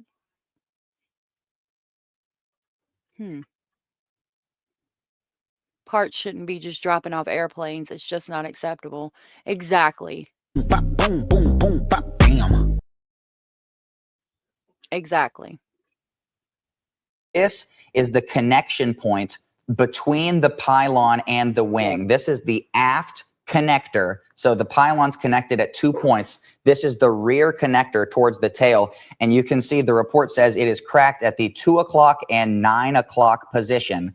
And it says that there was indication of fatigue cracks and an overstress failure on the aft connector to the pylon. So this report just came out 1 hour ago. We're still reading into it, but these are kind of the things that jumped off the page to us. And we're going to continue to cover this all day long, Brooke. Travis, thank you. And we do have more coverage from you coming up in the next half hour. So, yeah, they're just going to talk about, more stuff coming out about it. I'm glad that they got the report done and we have more answers. I hope that everybody is okay that was injured. And I've been praying and continue to pray for the families of the victims. Yeah, it just snapped right the fuck off. They grounded all of these and DC-10s after this. I think they're all done. It's a lot of money they're going to lose, but they need to do that. If they keep them grounded, they're going to lose money, but that has to be done. If they can fix the planes and figure out what the issue is and fix it and make them run again, with the utmost safety being the priority, maybe they wouldn't lose all that money. But I mean, I think that they got to do something, because we can't have this shit going on. It's completely unacceptable. Worn out parts, yeah. Little bit said it angers me. They know these particular planes are very old, therefore susceptible to breaks like this. What are they doing about it? If they grounded all the planes, hopefully they'll get new ones. I know for now all that model are grounded. Good. Next time I fly, my ass is going to be like, did we check the plane pylon, folks? Let's not do it so when it's too late, right? Rob said eats and drinks and smokes are gone. Ice on the steps and you can't get home. Hang your things on the peg in the corner, giggle and wiggle and dance a little longer. Alrighty, Rob. UPS announced they've already sourced other cargo models. That's good. That's wonderful. I'm glad. We got to keep these people safe. All of them, the pilots, everything. Okay. I've got one more thing to briefly discuss before we get into who is Fred Hill and everything going on in the Summer Wells case that we're deep diving. Why is that even up there? Oh, I've got two things. Let's go ahead and go to this one. So we covered the Travis Decker case extensively, and I wanted to let y'all know that they did confirm the DNA for Travis Decker. They had found his body and they confirmed that it was through DNA, that it was him. It reads, fugitive dad Travis Decker confirmed deceased as DNA matches remains found in Washington state, said officials.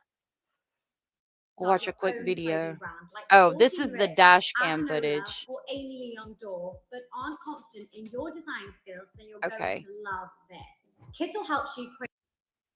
I don't know why it wasn't letting me scroll it. That's just the dash cam footage that we've seen. It reads, authorities have confirmed the human remains found in the Washington wilderness belong to the military veteran believed to have committed the homicide of his 3 young daughters at a local campground earlier this year.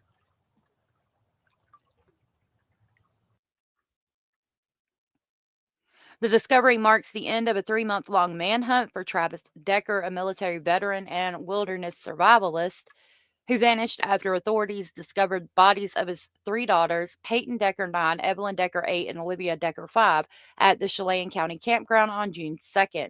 Quote, certainly pay respects to the deaths of Peyton, Evelyn, and Olivia. We wanted to show honor to them. Let them know we haven't forgot about them, Chelan County Sheriff Mike Morrison said in a news conference on Wednesday. Last week, authorities uncovered human remains on Grindstone Mountain, located approximately 3/4 of a mile from where the girls' bodies were found at Rock Island Campground. Investigators subsequently confirmed the remains belonged to Decker following DNA testing. Quote, we are glad to say those remains do come back as a positive match for Travis Decker, unquote, Morrison said. Quote, it's a big day for the Chelan County Sheriff's Office and all our federal partners that we can finally bring a close to this dark chapter of Chelan County, unquote. The discovery followed a notable breakthrough in the case after Spokane County Sheriff's Office dive team discovered a key fob belonging to Decker in nearby Icicle Creek. The evidence led search teams from numerous law enforcement agencies to perform grid searches in the area. On September 18th, investigators discovered Decker's remains along with a shirt, pair of shorts, bracelet, and chewing tobacco consistent with belonging to the missing fugitive. Human remains were also recovered and sent to the Washington State Crime Lab for testing. Last year, Decker's ex-wife Whitney Decker reportedly filed a motion to modify the family's parenting plan, citing his worsening mental health. The filing asked for Decker, who had been living out of his truck at various campgrounds in the area, to be restricted from having overnight visits with his 3 daughters until he secured housing.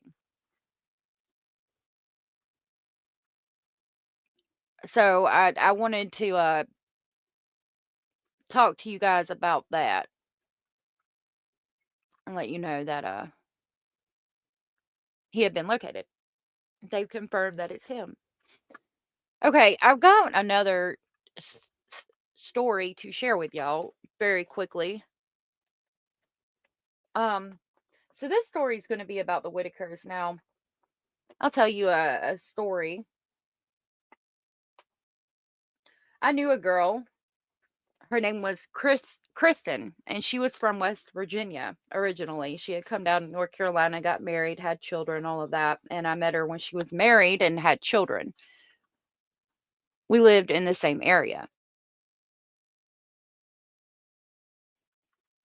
And something was said. I don't remember what it was, but it probably shouldn't have been said. We were kind of making fun of something. I don't remember what. I was very young. A little bit of Lisa said, my days and nights are backwards, sort of backwards. I'm going to lie down and listen. All right, you do that, love. The children are always the consequences of poorly managed mental health. I know that's right. Boom, boom, boom, bam, bam. So anyway, me and this girl, Kristen, were talking, and she said, so I don't remember what we were talking about, but she said something about they're going to end up like the Whitakers, or don't end up like the Whitakers, something to that effect. End up like the Whitakers. And of course, this was before the Whitakers were on YouTube or anything like that. And I said, who are the Whitakers? And she said, the Whitakers lived on her street and they were inbred. And she said that the kids, I guess they were kids at the time, they would climb this big tall tree and they would throw hubcaps at everybody walking by, like the hubcaps from your car. And she said that they were really bad inbred and that they would just get up in that tree. And when her and her friends or like any of the kids in the area would walk by, adults, anything, they would throw these hubcaps from this big ass tree at everybody. So then, that happened. And years later, I hear about the Whitakers on YouTube and I'm like, holy shit. So she was right. It is an inbred family, and they do live in West Virginia. It's a real thing. I was so surprised. I was like, that's weird. I had no idea. Did they win the lottery? Yeah. Mark Leda put them on the map and it went to hell from there. Yep. So I saw this and I figured I'd share it with y'all. It reads, U.S.'s, quote, most inbred family, unquote, members led away from West Virginia home and forced removal. And there's a picture of them. If there was children in the house, I would want them to be removed. But then people were just living their life. Like, why are y'all removing them? So it reads, 3 members of the notorious Whitaker family, labeled America's, quote, most inbred family, unquote, have been forcibly taken from their West Virginia residence. Ray Whitaker, 72, his sister Lorraine, 79, and her son Timmy, 46, were removed from their home in Odd, a county situated roughly 77 miles south of Charleston. Betty, 73, and Larry, 69, told the Daily Mail they were left bewildered after their relatives were taken without explanation. There's another picture of the Whitakers. I do feel bad for them. Yeah, I played. I never won, though. Lord, that'd help out so much. Quote, they said they were helping them and they couldn't live here no more, unquote. Quote, I miss them a lot. I raised them, unquote, Betty revealed. Larry said they weren't told where the three were being taken. Quote, I've been staying home waiting on a phone call, but that's all I know, unquote, he shared, reports the Express. How did the Whitakers become inbred? Quote, they haven't called or let me know nothing. They won't tell us where they are at, unquote. West Virginia's Department of Human Services released a statement to the outlet confirming they were aware of the circumstances but refusing to elaborate due to confidentiality regulations. Officials reportedly declined further comment, citing the, quote, ongoing nature of the matter, unquote. The Whitaker family rose to prominence after a documentary chronicling their lives became a viral sensation on YouTube 5 years ago. The family appeared on Mark Lada's channel, Soft White Underbelly. The family's inbreeding started when the children of identical twin brothers, Henry and John, married and had kids. Wait a minute. When the children of identical twin brothers married and had kids. Okay. Resulting in generations of inbreeding. As a result, many of the children have serious disabilities. There's some of the children there. Hey, Max. Good to see you. They understood and supported each other. It's very traumatic to make changes like this. Right. They're going to be so distraught. They are. That's what upsets me. Wolfpack said yes, and all the kids died of overdoses, and Jack Whitaker only had his Corvette after losing everything. Oh my God. Okay, so there was 2 identical twin brothers that were born. And there's 2 identical twin brothers, okay? And their children married each other, and that's how it started. So these identical twin brothers marry people and have children. And those children decided, brothers and sisters decided that they were going to have relations and have children. Brothers, sisters, and first cousins. I had thought the story that she told me was fake until I see on YouTube the Whitaker family. And I remember because she said something gonna end up like the Whitakers throwing hubcaps from trees, inbred. Something. I don't remember what we were talking about, but and then this comes up and I'm like, oh shit, she wasn't lying. It continues. Leda disclosed that when he first met the family, he found it, quote, hard to communicate with them, unquote, comparing his initial experience to a scene from the movie Deliverance. Quote, one guy, you would look him in the eye and say something and he would just scream and run away. And his trousers would fall around his ankles and he would go running off and kick a trash bin. And this would happen over and over. It was out of control, the craziest thing I've ever seen. Over time, Leda succeeded in building a connection with the family, resulting in the 2020 documentary Inbred Family, The Whitakers. It took Leda 16 years to gain their trust, as the family is fiercely protected by their neighbors. However, the family seems to live in squalor, according to the Daily Mail. Their residence is often seen covered with trash and old household belongings. Larry told the outlet that an adult protective services warned him against sharing too much information, saying, quote, there's too much shit out there. They're watching. People out there are making money off of them with the videos and they don't like it. And they told us to don't talk to nobody. It's a lot going on. People calling around and we just get tired of it. That's why I don't go out. I don't talk to nobody, unquote. Betty revealed that the removal happened shortly after a protective court order against Larry's daughter, Betty Jo, or BJ Whitaker, 47, was dropped. BJ had been living with the family. In a video uploaded to the family's YouTube channel on August 27th, Betty claimed BJ was, quote, always being on drugs, unquote, and had attacked her, Larry, and their nephew Timmy. Betty filed a protective order against BJ, but the case was dismissed on September 4th. Several weeks later, BJ was hit with a felony charge for fraudulent schemes involving the sale of stolen copper wire to the local recycling factory, according to court documents. The records showed that BJ earned nearly $3,000 between July and August, offloading 1,010 pounds of stolen copper.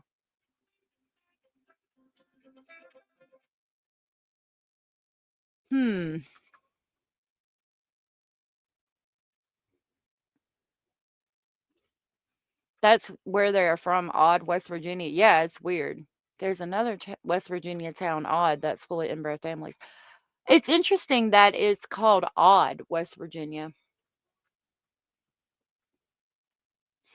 So that's what we have on the Whitakers. I don't know why their family members are taken away, but I know that's going to be extremely traumatic for them. And I don't think that's a good idea. I just don't.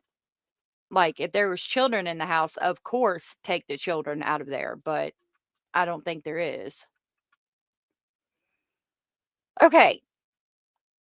So now we are going to continue talking about Fred Hill and see what we can locate on him for a little bit today.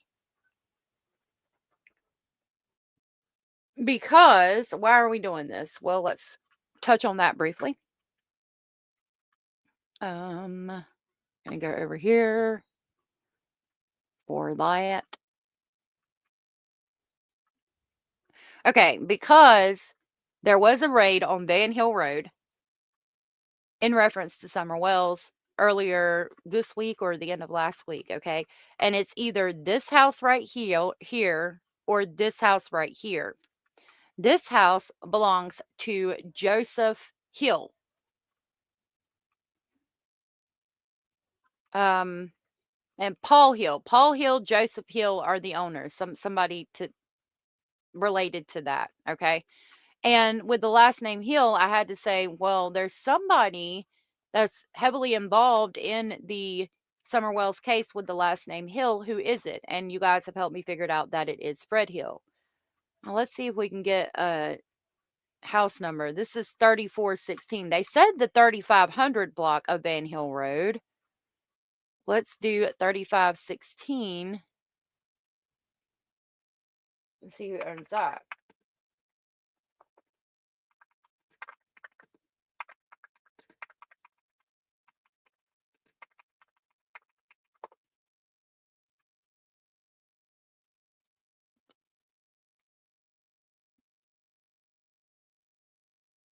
No, 34. Hold on. Did I say 34 or 35?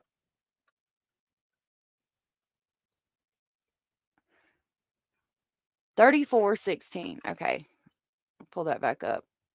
I believe one of them is 80 and now lives in Kentucky. They were saying that on Ziggy's Live last night. One of them is 80 and a preacher, and the other one is his cousin or something to that effect. So this is 3416, but they did say the 3500 block. These are all 34. That would be the 3400 block.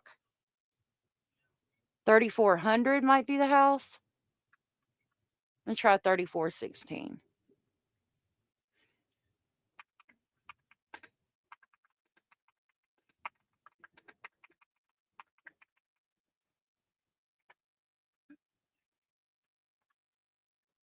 Okay. I really don't think this is it because they said the 3500 block, and this is all 3400 block. This is owned by a Taylor, it looks like.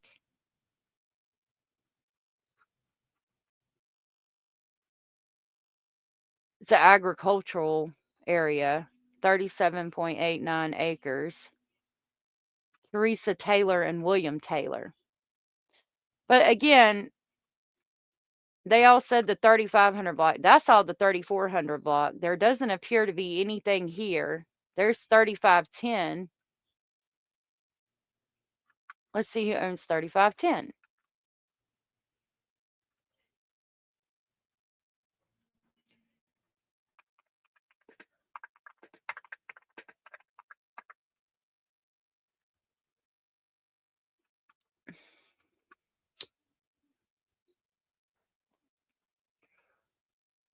Compton or, yeah, Compton. Somebody with the last name Compton.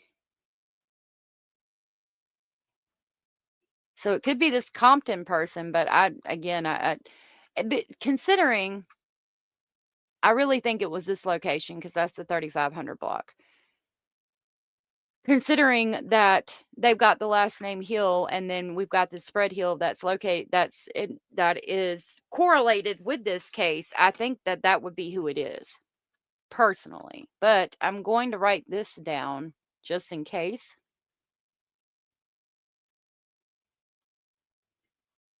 The Comptons?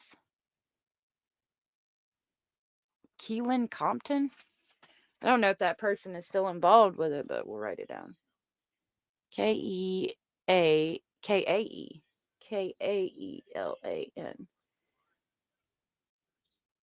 I didn't even see that house any other time other than this. So that's 3510. And they said the 3500 block. That's a logging road there. I really think it's this one, 3537. I want to know if they searched that pond.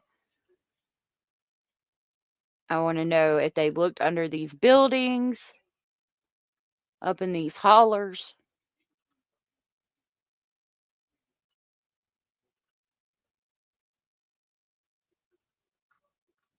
Where is that 3510? It shows up right there. And there doesn't, well, it's covered by trees. Let me see if I can pull up an image on Google.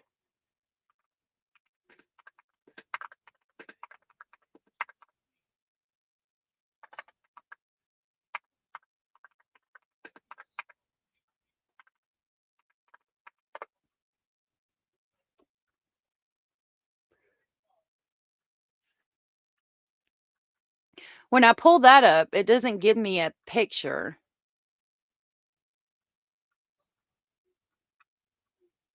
It says, well, look at this. Hoodline in Knoxville. This is from 2 days ago. Mystery deepens as TBI scours Greenville for fresh clues in search for Summer Wells, missing since 2021.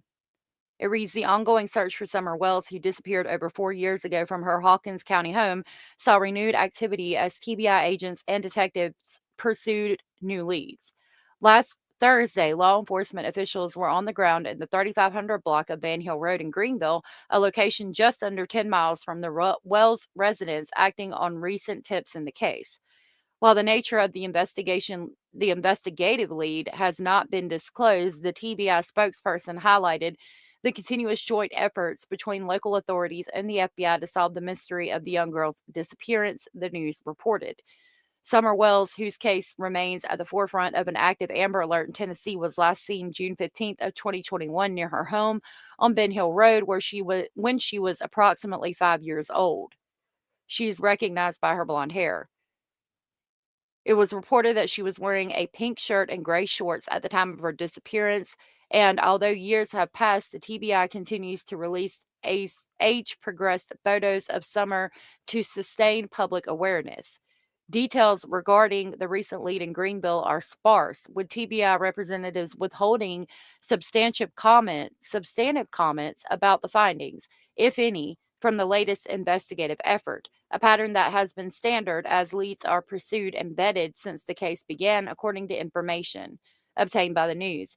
The strategic silence reflects a broader caution with the investigation, ensuring the integrity of the process while maintaining public hope for a resolution.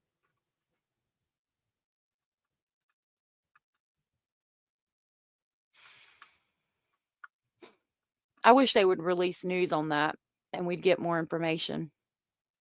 All right, so now that we know why we're looking into Fred Hill and trying to figure out who that is,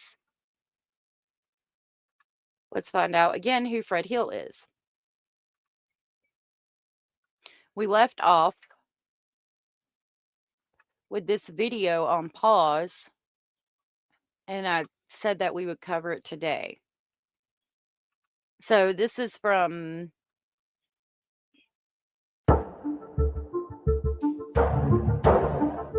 I think Kelly? Yeah, Kari Moody.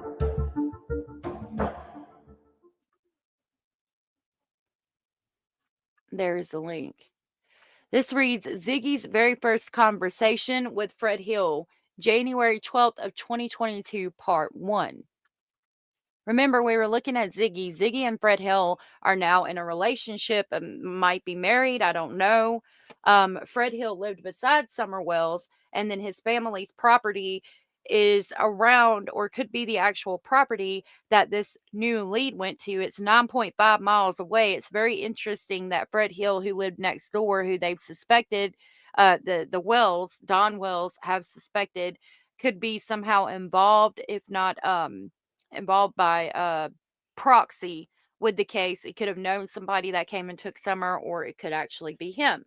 He's had a substance abuse issue, allegedly. I don't know. I wasn't there. I didn't see, which I hope he gets help with if he does still have that. And that's pretty much all I know about it. It's interesting to me that 9.5 miles away, where his family lives, is where they are looking. So we're trying to figure out more about the Fred Hill character, who is now with the girl named Ziggy. And we watched yesterday as they briefly discussed the raid that happened on November 13th.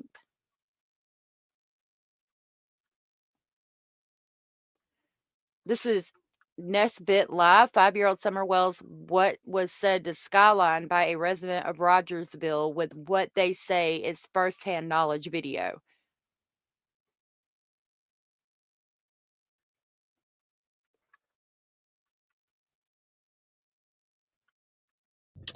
But again, I stressed to you, there's a reason that nobody is going on television about it, and nobody is speaking to have it recorded into a press book. And so you said if he's not a suspect, this is not right. I think he is a suspect. I don't know.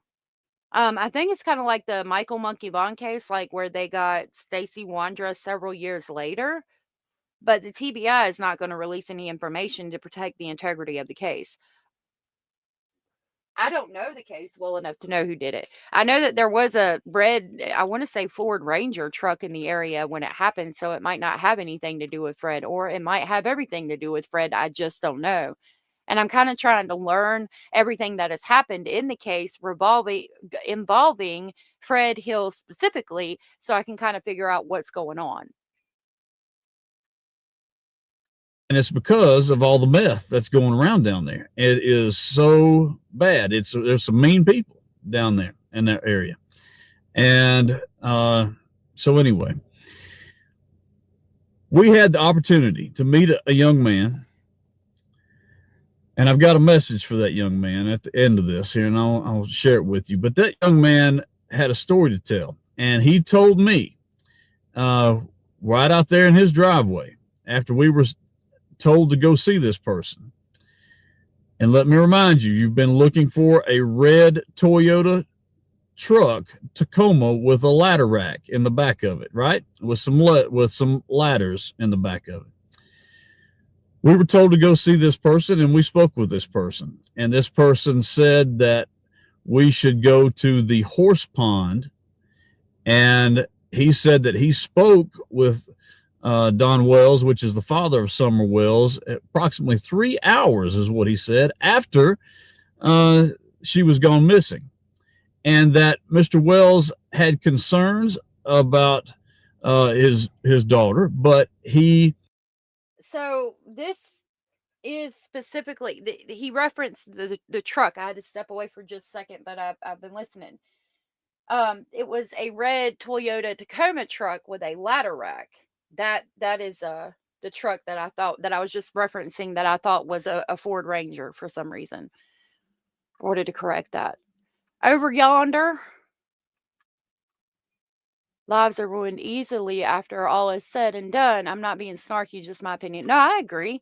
I mean, but if he's next door, and I mean, the father thinks that he could be related to the could have done something, I think that he needs to be looked into, as well as anybody else that could have had something to do with it. It's weird to me that this guy lived next door. Don Wells thinks he did it, and his family is at the center allegedly of the raid recently. That's a whole lot for me. That's screaming red flags for me. But obviously I wasn't there. I didn't see. I don't know, because if I did, Summer Wells would have been home. UTD said, I sent you an email that shows the inside of Summer's home and room. It gave me a bigger perspective on how they lived. Yep. Okay, thank you for that. Talked about a book and talked about a sacrifice. Okay, a sacrifice. That's what this man told me. So this is firsthand. He says he spoke with him directly 3 hours. Then he tells me as a reporter. And I say this as a reporter because that's important here in just a minute. So he goes on and says, you need to go check out the horse pond. And I said, where is the horse pond?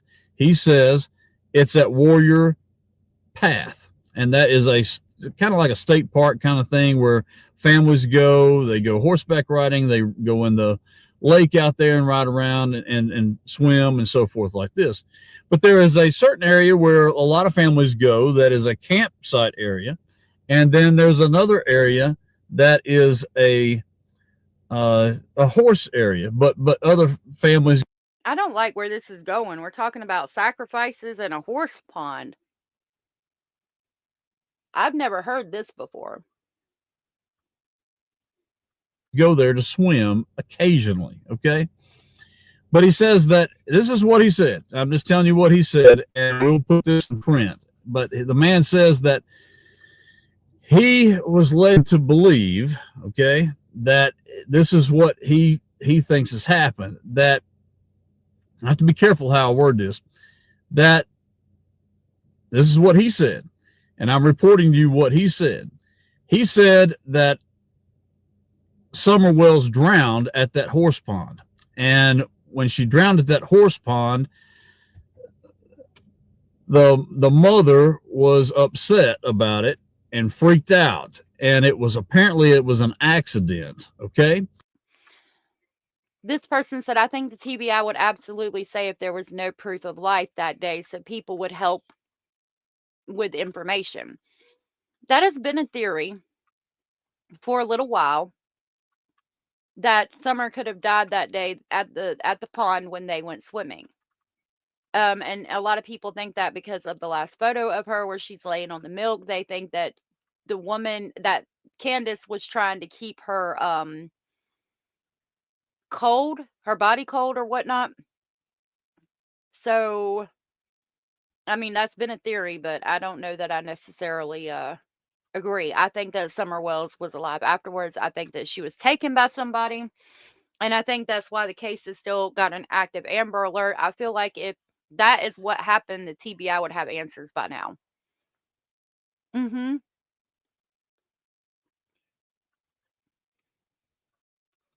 And in that accident, they brought the body home. Apparently nobody wanted to know anything was going on. That's what I got. And I asked that man that. Is that what you're saying? Nobody wanted to know? They didn't want anybody to know what was going on? He said yes. So he goes on and he says, I would go check the last construction site that Mr. Wells worked at. And I said, okay, do you know where it is? He says, no. It says, remember later on, it's the caves with Cotton. When that didn't work out, it was Andy B. I said, okay. And he was very adamant about it. He's no, just no. And that was it. And so I'm going to show you a little bit of a video that we kind of changed around here. And then I'm going to have a message for somebody here. And I think this might work out, because the person that I spoke with, to my understanding, has a record. This person has warrants out for their arrest. This person is a felon. This person has some meth. This person doesn't look like they're on meth, but they might have sold meth. You see what I'm saying? And there are warrants out for this particular person. So I'll have a message for that person here in just a minute, but I'm going to show you. Anyway, I'm going to show you the video. I want you to pay close attention. All you internet sleuths out there, see if you see anything out of the ordinary. God knows we've looked at it 1,000 times. And this is a day's worth of stuff that we've just kind of condensed into 2.5 minutes here because we're time constrained. But anyway, I'm going to show it to you. You take a look at it, and we're going to talk about it afterwards, okay? So here we go. All right, y'all let me know in the comment section what you think, and I'm going to tell y'all what I think when we see this. It's just down the street. And the first thing I'm thinking is I would love to live in that house. I love old houses like that. And to me, it looked sort of abandoned, but I thought it was strange because you got this old, everything's old around there, but see that blue flag out there? It looks brand hammer new. And it had a little kids thing on the end of it. And if you look in the window, that's a mannequin. Okay, I don't see the mannequin in the window, but the flag is right here. This flag right here that he's talking about. I do know that people will place mannequins in their houses to make people think that there's somebody living there if it is abandoned. I've heard of that happening before, so that people won't go in and mess with the house. Like somebody could be using it basically as a storage unit, and they put that there to keep people from going in the house, you know? I don't know though. That's my first thought. Mannequin is there. Let me see if I can pull it up. There it is. Yeah, the mannequin's dressed and clothed. So that, in my opinion, is definitely to make it appear that somebody's standing and looking out the window to people who come by who could be trying to get into the house, trespass on the property, going in there for any reason. That's definitely what that was done for, in my opinion, with it having the clothes on it and everything else. I don't know. It's just kind of strange. I don't know. It's just kind of strange. We're just racking our brain. There's no trespassing signs up there, so we did not go on the property. The other area is this one. It is between that house I just showed you and the Wells home. See that yellow truck out there? Yeah.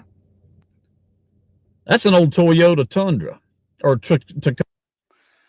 This says Andy confirmed with me that this is their grandmother's home and Fred's place.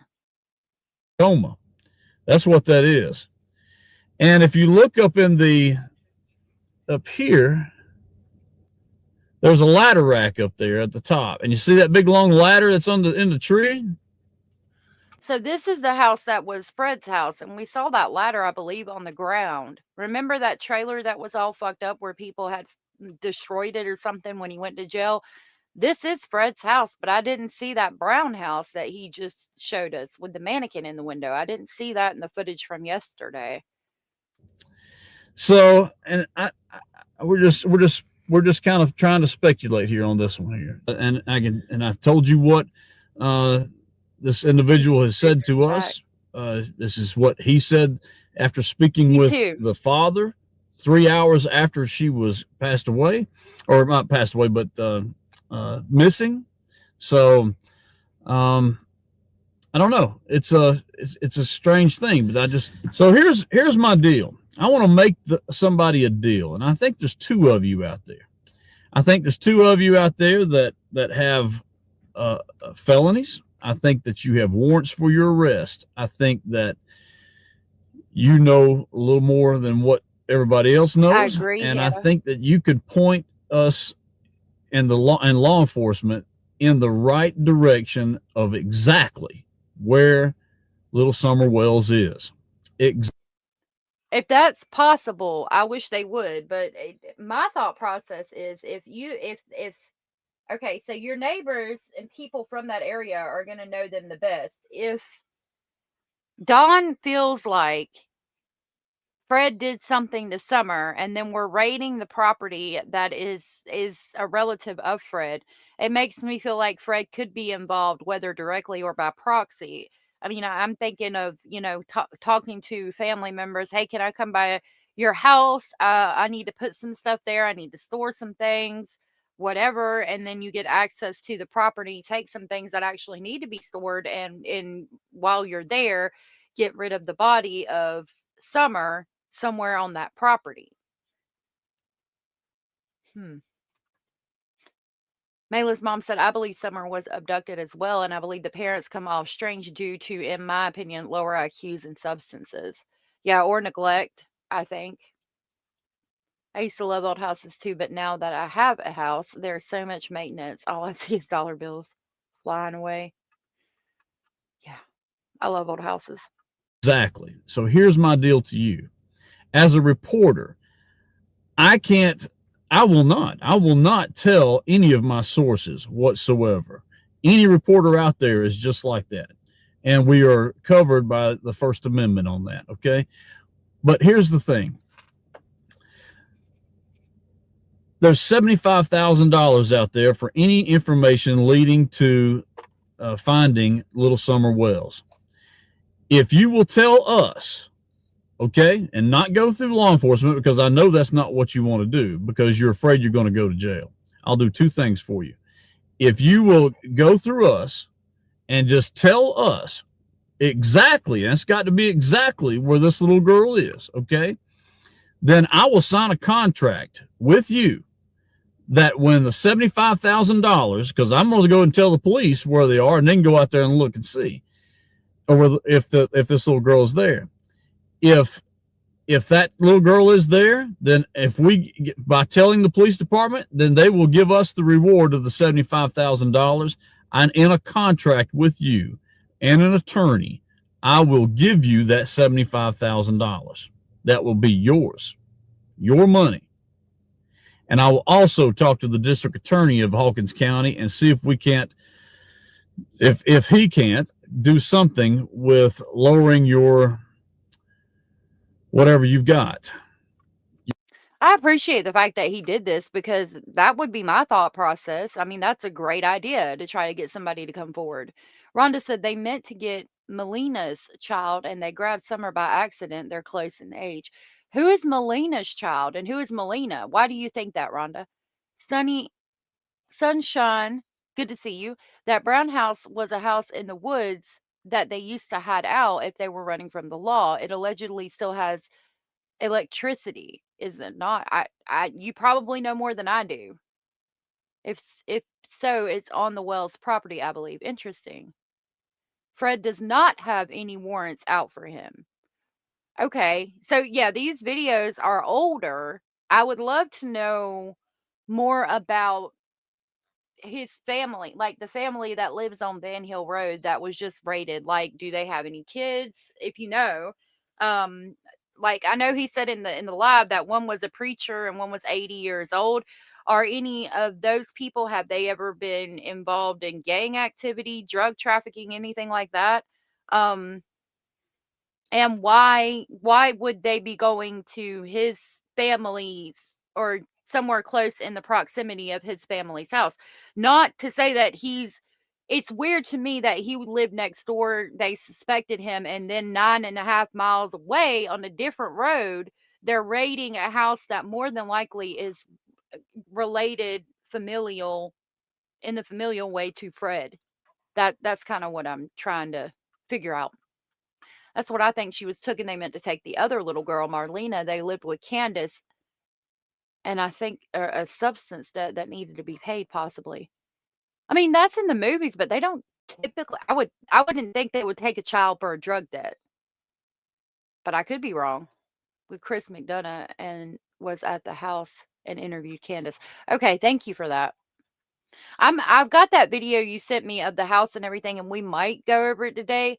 What I'm trying to figure out right now is the backstory on Fred.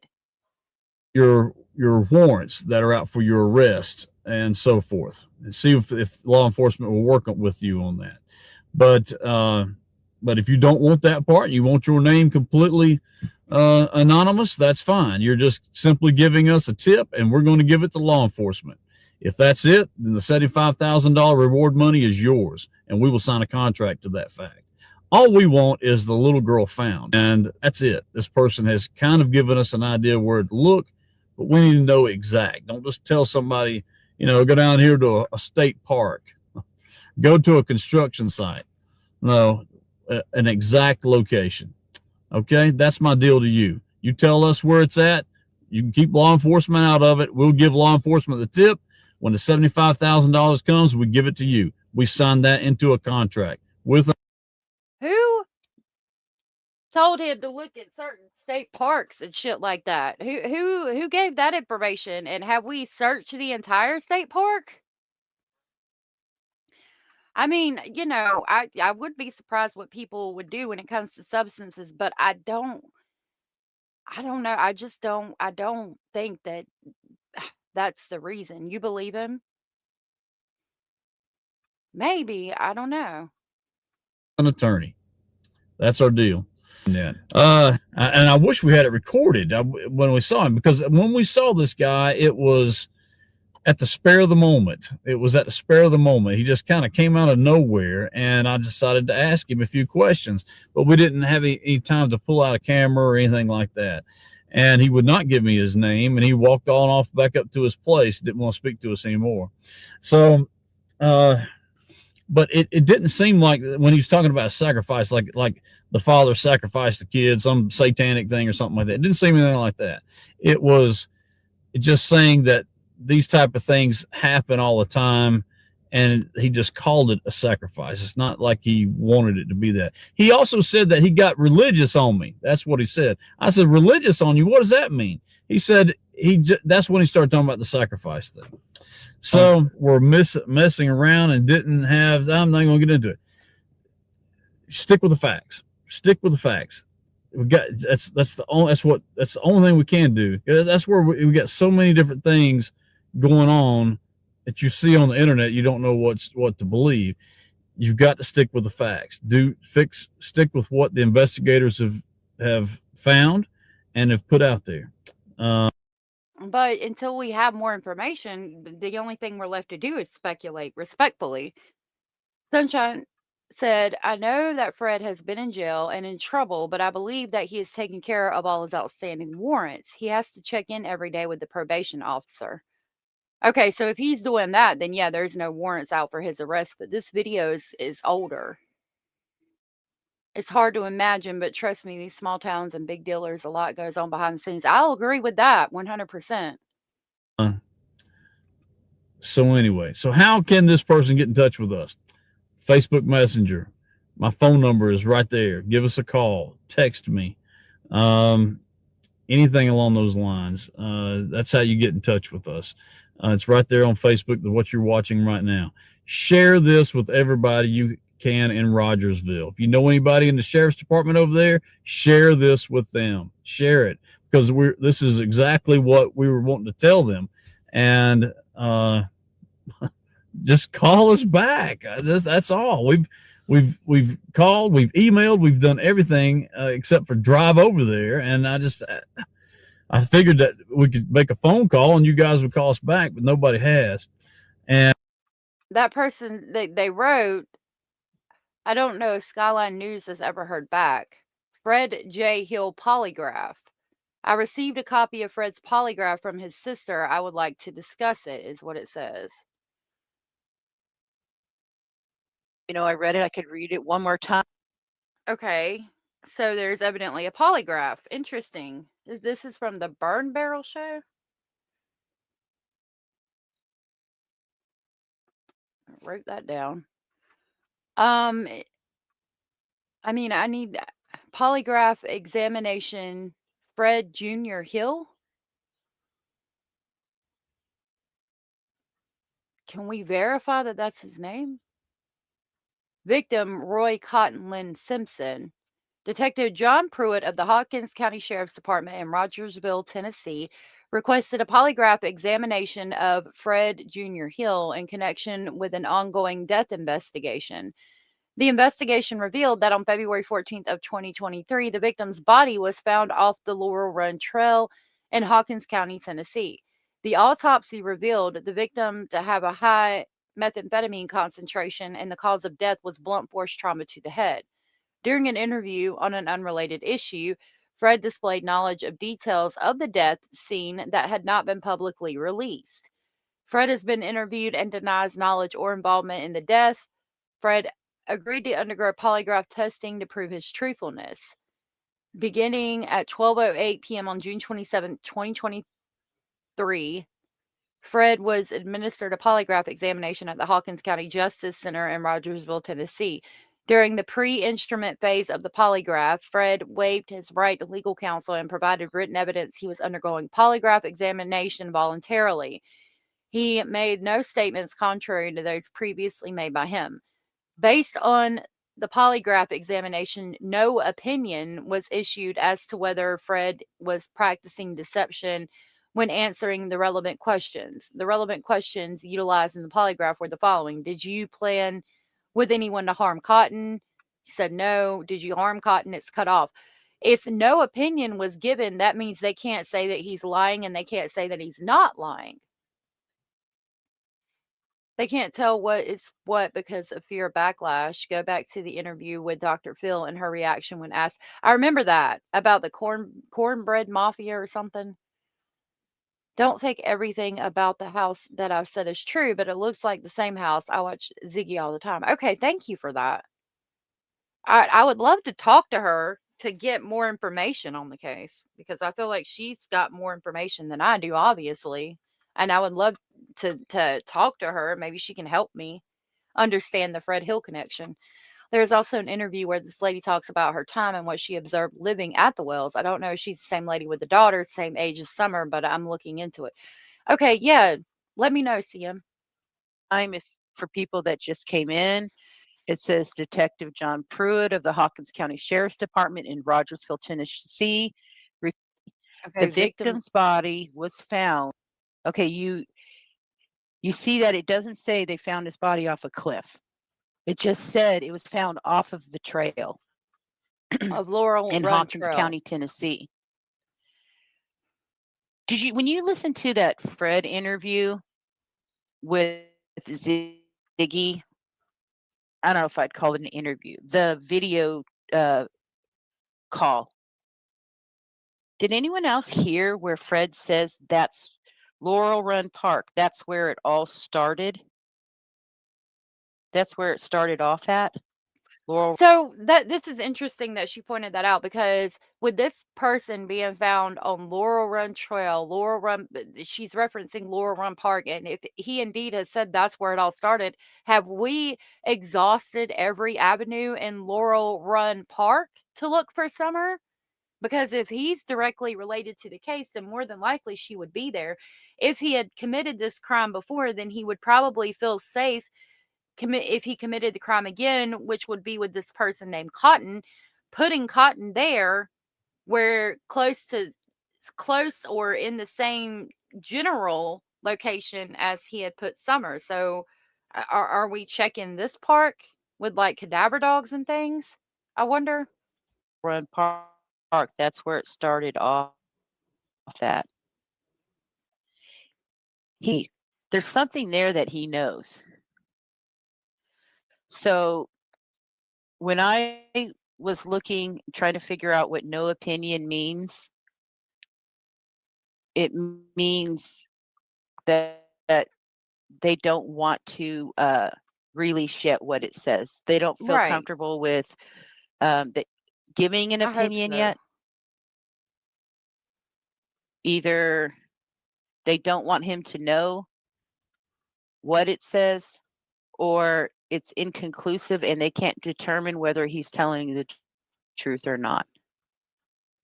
I mean, yeah, I agree with that. They either don't want him to know or it's inconclusive, but it didn't say inconclusive specifically, so they might not want him to know. Chat, you are awesome, and thank you for being awesome. I feel like it's just a matter of time till little Summer will be recovered and allowed to rest in peace. Let us pray. I have watched a lot of creators regarding Summer's case since it has happened. I'm still not sure exactly what happened, but I do believe Dawn and Candace are definitely involved. Really? See, I don't know. I don't know. I feel like they were neglectful, but not necessarily involved. But you're welcome to have your feelings and comments here. This is open area for everybody to share their thoughts, opinions, and speculations. Have you checked out the name on the register, Randy Hill? No, I have not. Randy Hill. So the one on the list is Paul and Joseph Hill. If you're talking about the properties on Van Hill Road, Paul and Joseph Hill are the two names that I'm getting. that are the 3500 block of Van Hill Road, and this Kaylin Compton was at 3510. So it's either Compton or Hill, and I just saw the 3510 while we were live today. Karen's best, good to see you. 75,000 can buy a lot of math. Yeah, it can. Fuck yeah, it can. Well, I did. I left her a comment and asked if she would be willing to talk to me, and I did let her know that I was trying to find out more about the case. I left it in a comment under her most recent live stream. Now, I don't know if she'd be willing to talk to me or not. I told her I would love to do a live stream with her where, like, I could ask her questions and they could give me information about the case, and maybe she could ask Fred about his family that lives on the road, and he didn't even have to talk, that she could let me know what he said. I don't know. But I haven't heard anything back yet. Hey, sincerely heartfelt, going to watch the replay. Okay. Happy Thanksgiving to you too. Abellis, thank you so much for gifting 10 memberships. That was so very sweet and supportive of you, and I greatly appreciate it. You are amazing. Thank you. Amazing. Thank you so much. Those memberships went to Chloe Gold, Sunshine Thomas, Jets Mama, Plus Shrimp, TQ Smooth, Outdoorsy Life, Leslie, KI, Barbara Allen, and Trial Obsessed. Shaking them bushes. You shaking them bushes, girl. Thank you so much for that. That was so very sweet and supportive of you. Thank you. Thank you so much, Abellis. I will grab the Polar Express to pick our new members up on the way to Speculation Station. Thank you again, Abellis.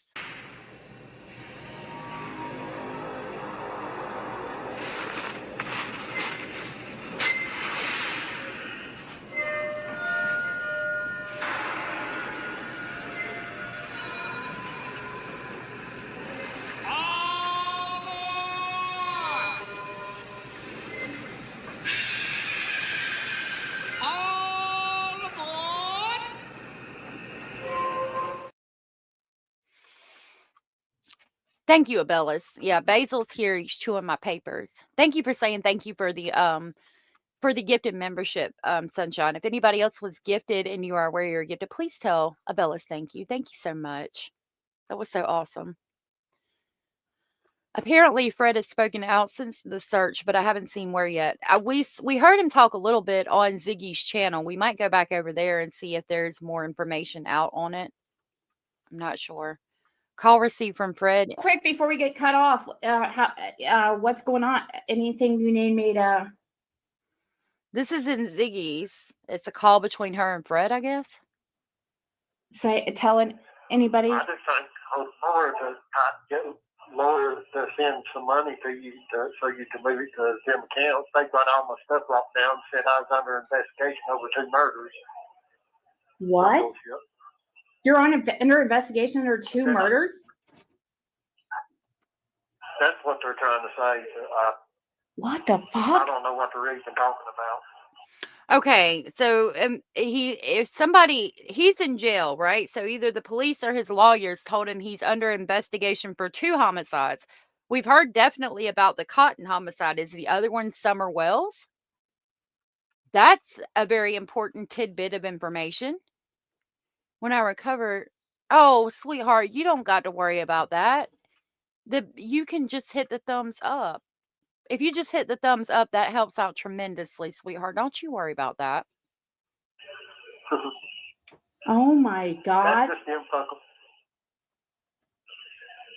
There he is. Fucking with me. Wow. They took all my shirts. Everybody that texts my name on the shirt or anything they take it. It's been crazy. Wow. So you need money. Your free call is now over. Please remember that you're telling. Yeah, all kinds. Okay, so again, if he is a suspect in the homicide or in the homicide of Cotton and the disappearance of Summer Wells, and then we're looking at this was years ago, okay, and then now we're looking at his family's property. It again makes me think, I mean, there's a lot pointing to him possibly having done something here, or at least know about it. This is concerning to me.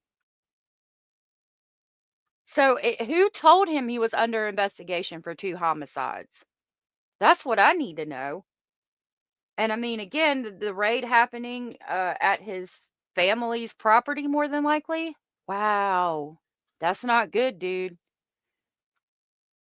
Fuck around and find out said respect is a must. You may agree to disagree and politely move on. It is very simple. You may have had differences of opinion, but you can also respectfully share them. Please be kind. I agree with fuck around and find out in this. So this looks like that's definitely Summer and Candace Wells in that photo. I don't know who all these other people are. Wild stories he told me, and I How do we just know leave this and there. another one? You know, how do we know he's not even making this? You know, dead men tell no tales, right? Exactly. He's just trying to get notoriety, money. So, who is the dead man that tells no tales?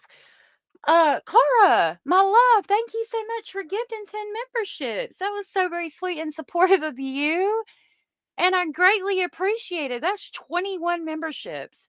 You guys are so amazing. Thank you so much. Thank you for giving the gift of more videos to people.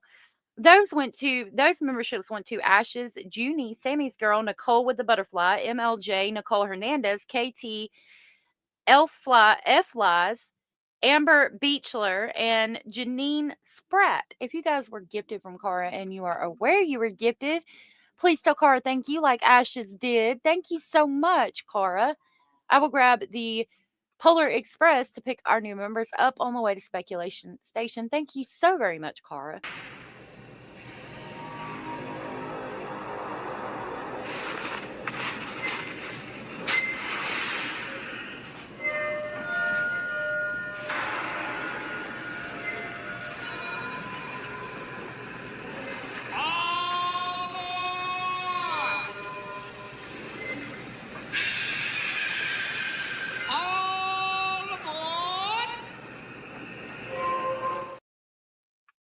Yeah, that would have been cool if we could have got Kelly for her birthday, but YouTube's freaking drunk half the time. Rachel said that sounds like Dom Wells to me, so it might be. On his books, that's all he cares about. I thought it was convenient when I found out that old Cotton was dead. Exactly. He's going to blame it on the dead man. Really? Wow. So Fred is blaming Summer's disappearance on Cotton?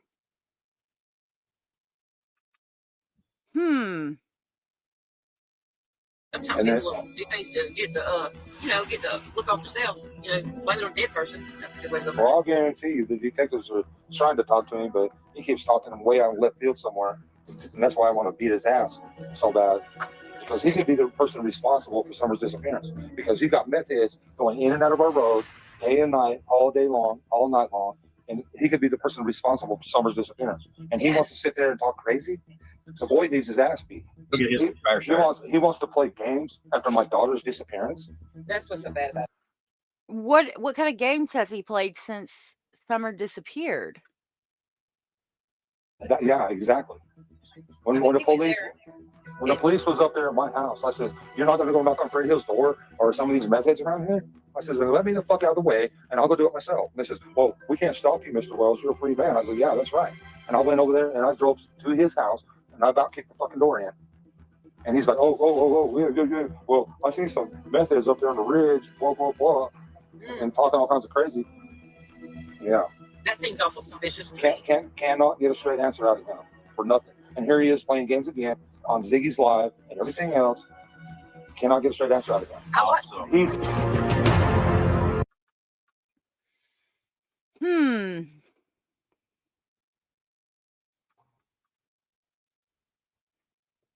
That was a year ago.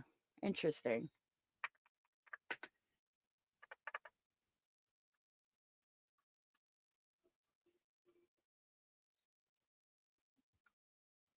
What is this? Hey guys, I have a few minutes. Maggie is out to dinner with her dad for her birthday. I did want to address Ernie's live. Now, while it was very informative, I am very concerned with the fact that this is a Fred and Ziggy Hill narrative in the attempts to take the spotlight off of the fact that one of Fred's uncle's farms were searched this week by Hawkins County and TBI. See, that's the issue for me. That's the whole reason for all of this. Oh, thank you for helping me get my exercise, Wolfpack. Andy B is on my radar because of everything that's been said by Jody. Not that I believe everything she says, however, she sounded pretty passionate about his involvement. Okay, so who is Andy B? And where can I find information about that? This woman is making a post about it. It says a Ziggy and Fred Hill narrative on Summer Wells. Her name is Nikki Blicky. I'm going to grab her link and share it because that's what I'm trying to figure out. And again, that's the biggest thing for me. It's a farm that's searched by Fred, by the farm that allegedly could be the farm that was searched in the raid is a family member of Fred Hill. If he's a suspect in the case, a suspect in 2 murders, the homicide, I'm assuming the homicide of Cotton and possibly the disappearance of Summer Wells. I mean, all of these things make him a prime suspect in my eyes from what I've seen so far. So I'm trying to get more information. I'm trying to get all the information. A grizzly attacked a group of local children and teachers on a hike in British Columbia yesterday, many injured. Yeah, I saw a post about that, but I didn't read it all. And I'm sorry that happened. That's awful. I hope everybody's okay or receiving the help that they need. Why would they use Fred to get information about Summer's case? I believe that Andy and Don have used Fred to blame this on to take the heat off of them. That's a possibility too. We just don't know. Why wouldn't they use Fred if he was okay? If we're going to go with the narrative that Fred is involved, why wouldn't they use Fred to get information about the case? Thank you for reminding people to twinkle, twinkle to the thumbs up. I will ask y'all to twinkle, twinkle over there as soon as we finish this little short. Actually, I'm going to do it now, and I'm going to start this over so we can get the whole full narrative without an interruption. If y'all don't mind, twinkle, twinkle over to the thumbs up. Come on, players, stop hating. Stop hating. Start participating. Start participating, Star. Come on, twinkle, twinkle, baby. Twinkle, twinkle. Twinkle, twinkle, baby. I know, I'm starting to get confused too, Lorianne. All right, so it's titled A Ziggy and Fred Hill Narrative. Hey guys, I have a few minutes. Maggie is out to dinner with her dad for her birthday. I did want to address Ernie's live. Now, while it was very informative, I am very concerned with the fact that this is a Fred and Ziggy Hill narrative in the attempts to take the spotlight off of the fact that one of Fred's uncle's farms were searched this week by Hawkins County and TBI. Now, I truly believe in my gut that Summer Wells was taken and there were child trafficking undertones that surrounds it. I also believe that Fred Hill was a part of it. I also believe that Ziggy has to try and change the narrative to something else to get the heat off of her and her husband. Now, I don't believe. If Fred is responsible for this, I would think that Ziggy doesn't know. And I mean, they admitted in that live stream that it was his family that lived at some of the locations that could have possibly been searched, but they said that he had talked to his family and they hadn't said anything about being raided. I don't believe Ziggy had anything to do with it, but Ziggy absolutely profits off of Summer Wells. We do. And she has to protect her man, Fred, the meth head, at all costs. Now, I believe. Okay, now I got a problem with that. I do think that Ziggy probably is making money off of the Summer Wells case because she's married to or with this person that could possibly be involved and could possibly be a suspect. I've not seen this man use meth. I've heard that he used to use meth, but to be fair, I used to use opiates. So, and if somebody called me a fucking pillhead or a heroin addict today, it would bother me because I am not. I have been clean for over 10 years. I don't like calling this man a meth head unless you saw him actively using meth today. Even if he used meth yesterday, that doesn't mean he's using meth today. I don't like that shit. I don't like that shit. I hope if he is using meth, he gets the help that he needs. But just calling him a meth head isn't right, even if he is a suspect, in my opinion. Andy Bernard, I don't know if I have spelled it correctly. Andy is Jody's ex and was allegedly the person who Candace received a text from that Hunter seen that said it's done. Oh, I remember hearing about that in the case now that you mentioned it. So Andy Bernard, I need to look up Andy Bernard. Barnard, possibly. Okay. I don't want to say that she's a disgrace, but I mean it's socially what you would do socially. I prefer to be against the normal social constraints, calling people drug addicts that at one time might have done drugs. I don't like that. All right, I'm gonna back it up a smidge. She's probably gonna say it again. Trigger warning. And she has to protect her man, Fred, the meth head, at all costs. Now, I believe Ernie,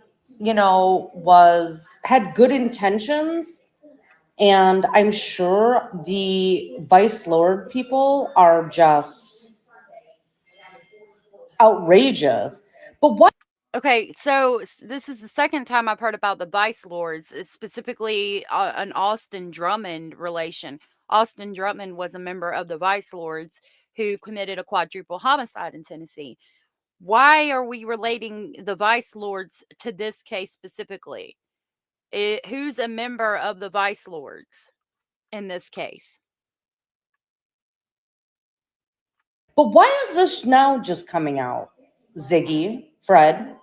It's to deflect from the fact that Fred is back to being suspect numero uno as it pertains to Summer Wells. Now, please make sure that you don't invest all of your fucking brain cells into Ziggy and Fred, or Ernie for that matter. None of them are police, but Ziggy has profited probably close to $100,000 since Summer went missing, and now she is married to the alleged prime suspect. So please do your due diligence. Please do not just believe what you're hearing right now. Please, for the love of God and for the love of Summer Wells. Okay. I mean, I don't think we should believe anybody that's talking about it, really. If we don't have Summer back, and the police didn't say it, I'm not going to believe it. But thank you, Michael. Rachel said, I have a hard time believing that a stranger abduction would be possible at the Wells house. There was 20 plus dogs up there on that property, and that's a great point. Is she protecting him per se, or what could result if she spills the tea? If he did it, I would think that she doesn't know. Unless the dogs knew the abductor. Exactly. Andy is also related to this manhunt that everyone is saying that Fred is related to, but people are not pointing out this fact. Why? Why isn't Andy being reported this fact? Exactly what Dawn and Andy want. Andy's related to who? The house that on that road? Write his name down again, even though I already wrote it down. Have you seen when the interview room pulls up there? Oh, yeah, it's pretty interesting. We might do it tomorrow when we're going over the case specifically. Right now, I'm looking for information on. So this is going to talk about Ernie Shell for a second. Summer's neighbor arrested Fred Hill's girlfriend. Okay, why was Fred Hill's girlfriend? Hold on. We're going to go back to the information on Ernie Shell, whoever the fuck that is. This video is from JLR from 2 years ago, and it says that Fred Hill's girlfriend at that time was arrested. For what? Okay. There's a YouTube creator that actually had a online conversation with Fred Hill, who is currently in the Hawkins County Jail, Rogersville, Tennessee. Someone that's locked up, someone that has been in the spotlight with this case in reference to possibly being a suspect or knowing some information about the Summer Wells case. Well, a YouTuber named Ziggy had a conversation with Fred Hill. We've seen the picture. Fred Hill. Well, I'm going to report some new news. Fred Hill's girlfriend, Laura White, was just arrested in the early morning hours of today, this morning, very, very early.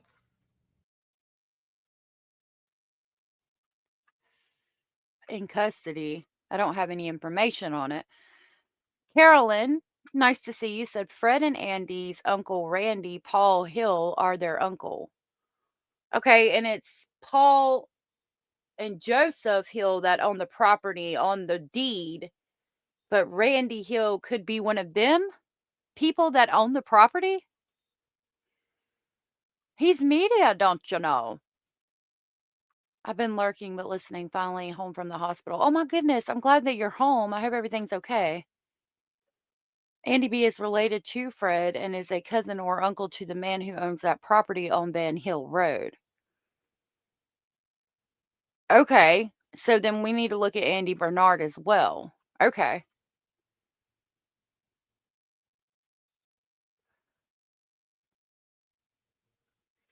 Okay, so she had a possession, manufacture, deliver, sell methamphetamine, and then possession of drug paraphernalia on... What does that all mean? I don't know. Okay, that's all we need from that video. I just wanted to know what she was arrested for. All right, this is going to give information about Ernie Shell. No, you want hers because she's telling you what to do and you're saying you have to listen. Well, I mean, she has helped me make a little bit of money here. I just gotta be careful with what I do. Okay. You don't have to delete your life.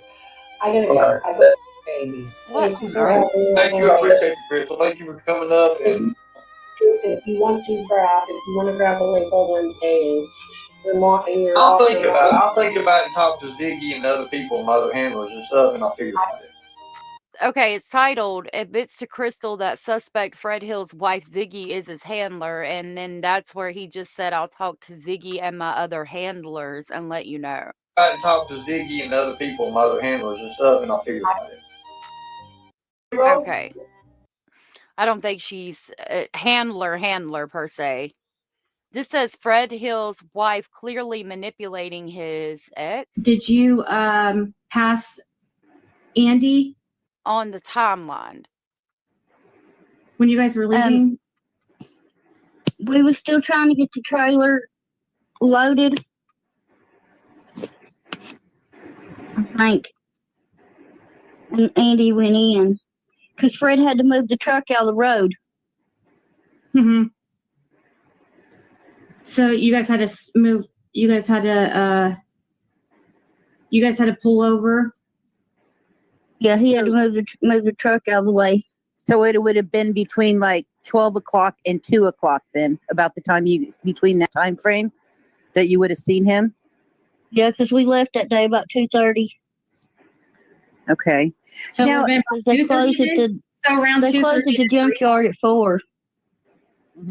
Because he was saying 3 to 3:30. He was saying might have been. Okay. So it could have been anywhere from 2:30 to 3:30. So it could have been. So basically, it could have been any time between 2:30 and 3:30. Yeah.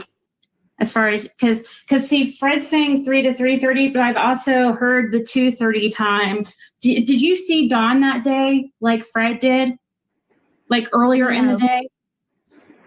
No, I wasn't with him that day when he seen me that morning. Okay, so I'm going to have to go after this video. We were waiting on a part, and that should be there now, so I am going to have to go after this. But I think this is referencing the day that Summer disappeared specifically. I'm going to let it play through, and we're going to listen to it again, and then I'll drop the video that you're referencing that shows the inside of the house, and we'll discuss that hopefully tomorrow. I want to talk about Andy Bernard tomorrow and Fred Hill some more. Okay. Were you with Fred when Fred saw the girl in the car? No. Okay, because Fred saw a car out there with a girl in it also. Yeah, he saw she's never she. I don't think she. You didn't see the truck pat. You just saw Andy. You didn't see any other vehicle, did you? I've seen another truck that day, but I remember seeing the people, the road crew, or the tree trimmer. Did you Okay, it's playing it again. I need to hear it good. So I need to listen to it again to understand everything. I hope someone is with you while you. Oh yeah, are you talking about a Bellis? Bellis is always on the go too. Southern, you okay? Oh, you got 9 stitches. Oh my gosh, Southern. I'm so sorry. Okay, I'm gonna listen to this again. So I'm trying to break it. I think it's talking about the day Summer disappeared. Did you pass Andy when you guys were leaving? We were still trying to get the trailer loaded. I think. And Andy went in because Fred had to move the truck out of the road. Mm-hmm. So you guys had to move. You guys had to pull over. Yeah, he had to move the truck out of the way. So it would have been between like 12 o'clock and 2 o'clock then, about the time between that time frame that you would have seen him? Yeah, because we left that day about 2:30. Okay. So now, they closed at the junkyard at 4. Because So there she says they left at 2:30 because the junkyard closes at 4. UTD says, Southern, I'm so sorry for you. I didn't have a seizure, but I tripped in a concrete face plant and now rocking a black eye for Thanksgiving. I feel your pain. I'm so sorry. Oh my gosh. Good gracious. We need to put some bumper pads on y'all. Sunshine said, in my opinion, there is a reason for Andy to be more implicated than Fred, but I'm just stating my opinion. I say this because of everything that happened that day and Andy and Jody being involved. I need more information on Andy and Jody. Thank goodness y'all are okay. Because he was saying 3 to 3:30. He was thinking. Might have been. Okay. So it could. So there, the time changes from 2:30 to 3:30. Could have been either from 2:30 to 3:30. So it could have been. So basically, it could have been any time between 2:30 and 3:30. Yeah. As far as because see, Fred's saying 3 to 3:30, but I've also heard the 2:30 time. Did you see Dawn that day, like Fred did, like earlier in the day? No, I wasn't with him that day when he seen me that morning. So that would make sense if this person saw the other person in the morning, she was with them in the afternoon, and they leave at 2:30 or 3:30 to go to the junkyard. That makes sense. Okay. Were you with Fred when Fred saw the girl in the car? No. What is the girl in the car? What is Fred seeing a girl in a car? Okay, because Fred saw a car out there with a girl in it also. Yeah, he saw she's never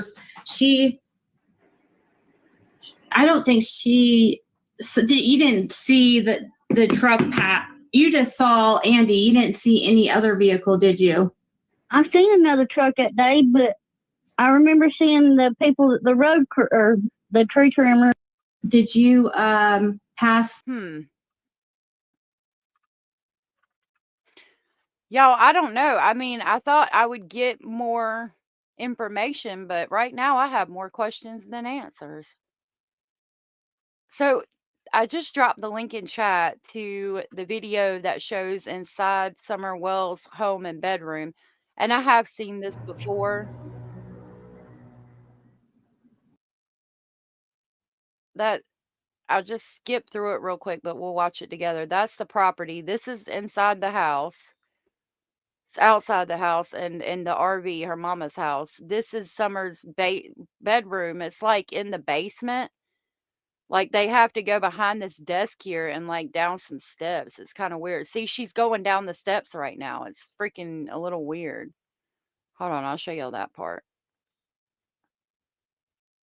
And then hers is on the other side. Oh, okay, in the basement. Yeah, in the basement. Well, this makes sense now. See? And then I yelled and I said, Summer, Summer. And she didn't. I listened for a minute. I didn't hear nothing. So I went like this. This is how I would get down here. Yep. I don't know if you want to come down here or not.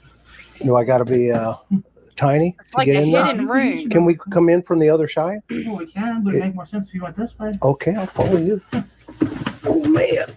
Good grief, No, I know girl. if my 6-foot husband can fit down here, you can. Huh? My husband's 6 foot. I know if he can fit, you can. This. Oh, my gosh. Way to go. This is my husband's room. Okay. And over here, well, it's a mess again. That's all right. But this is where Summer and little Waylon was. Because Waylon's only. So yeah, that's kind of what it shows. We'll definitely check that out tomorrow. But you guys have the link if you want to go check it out. That's it, chat. Y'all are all grounded. All right, y'all. I want to thank you for being here. I will be back tomorrow. I hope to see you then. Thank you so much for sharing your thoughts, opinions, and speculations with me this here Friday. Thank you so very, very, very much with every fiber of my being for the support. That helps out more than you know. True Crime with Hio said she's handing out bubble wrap and tape to the chat. Y'all need to get you some damn bumper pads on around this biatch. Chris was creeped out going down there.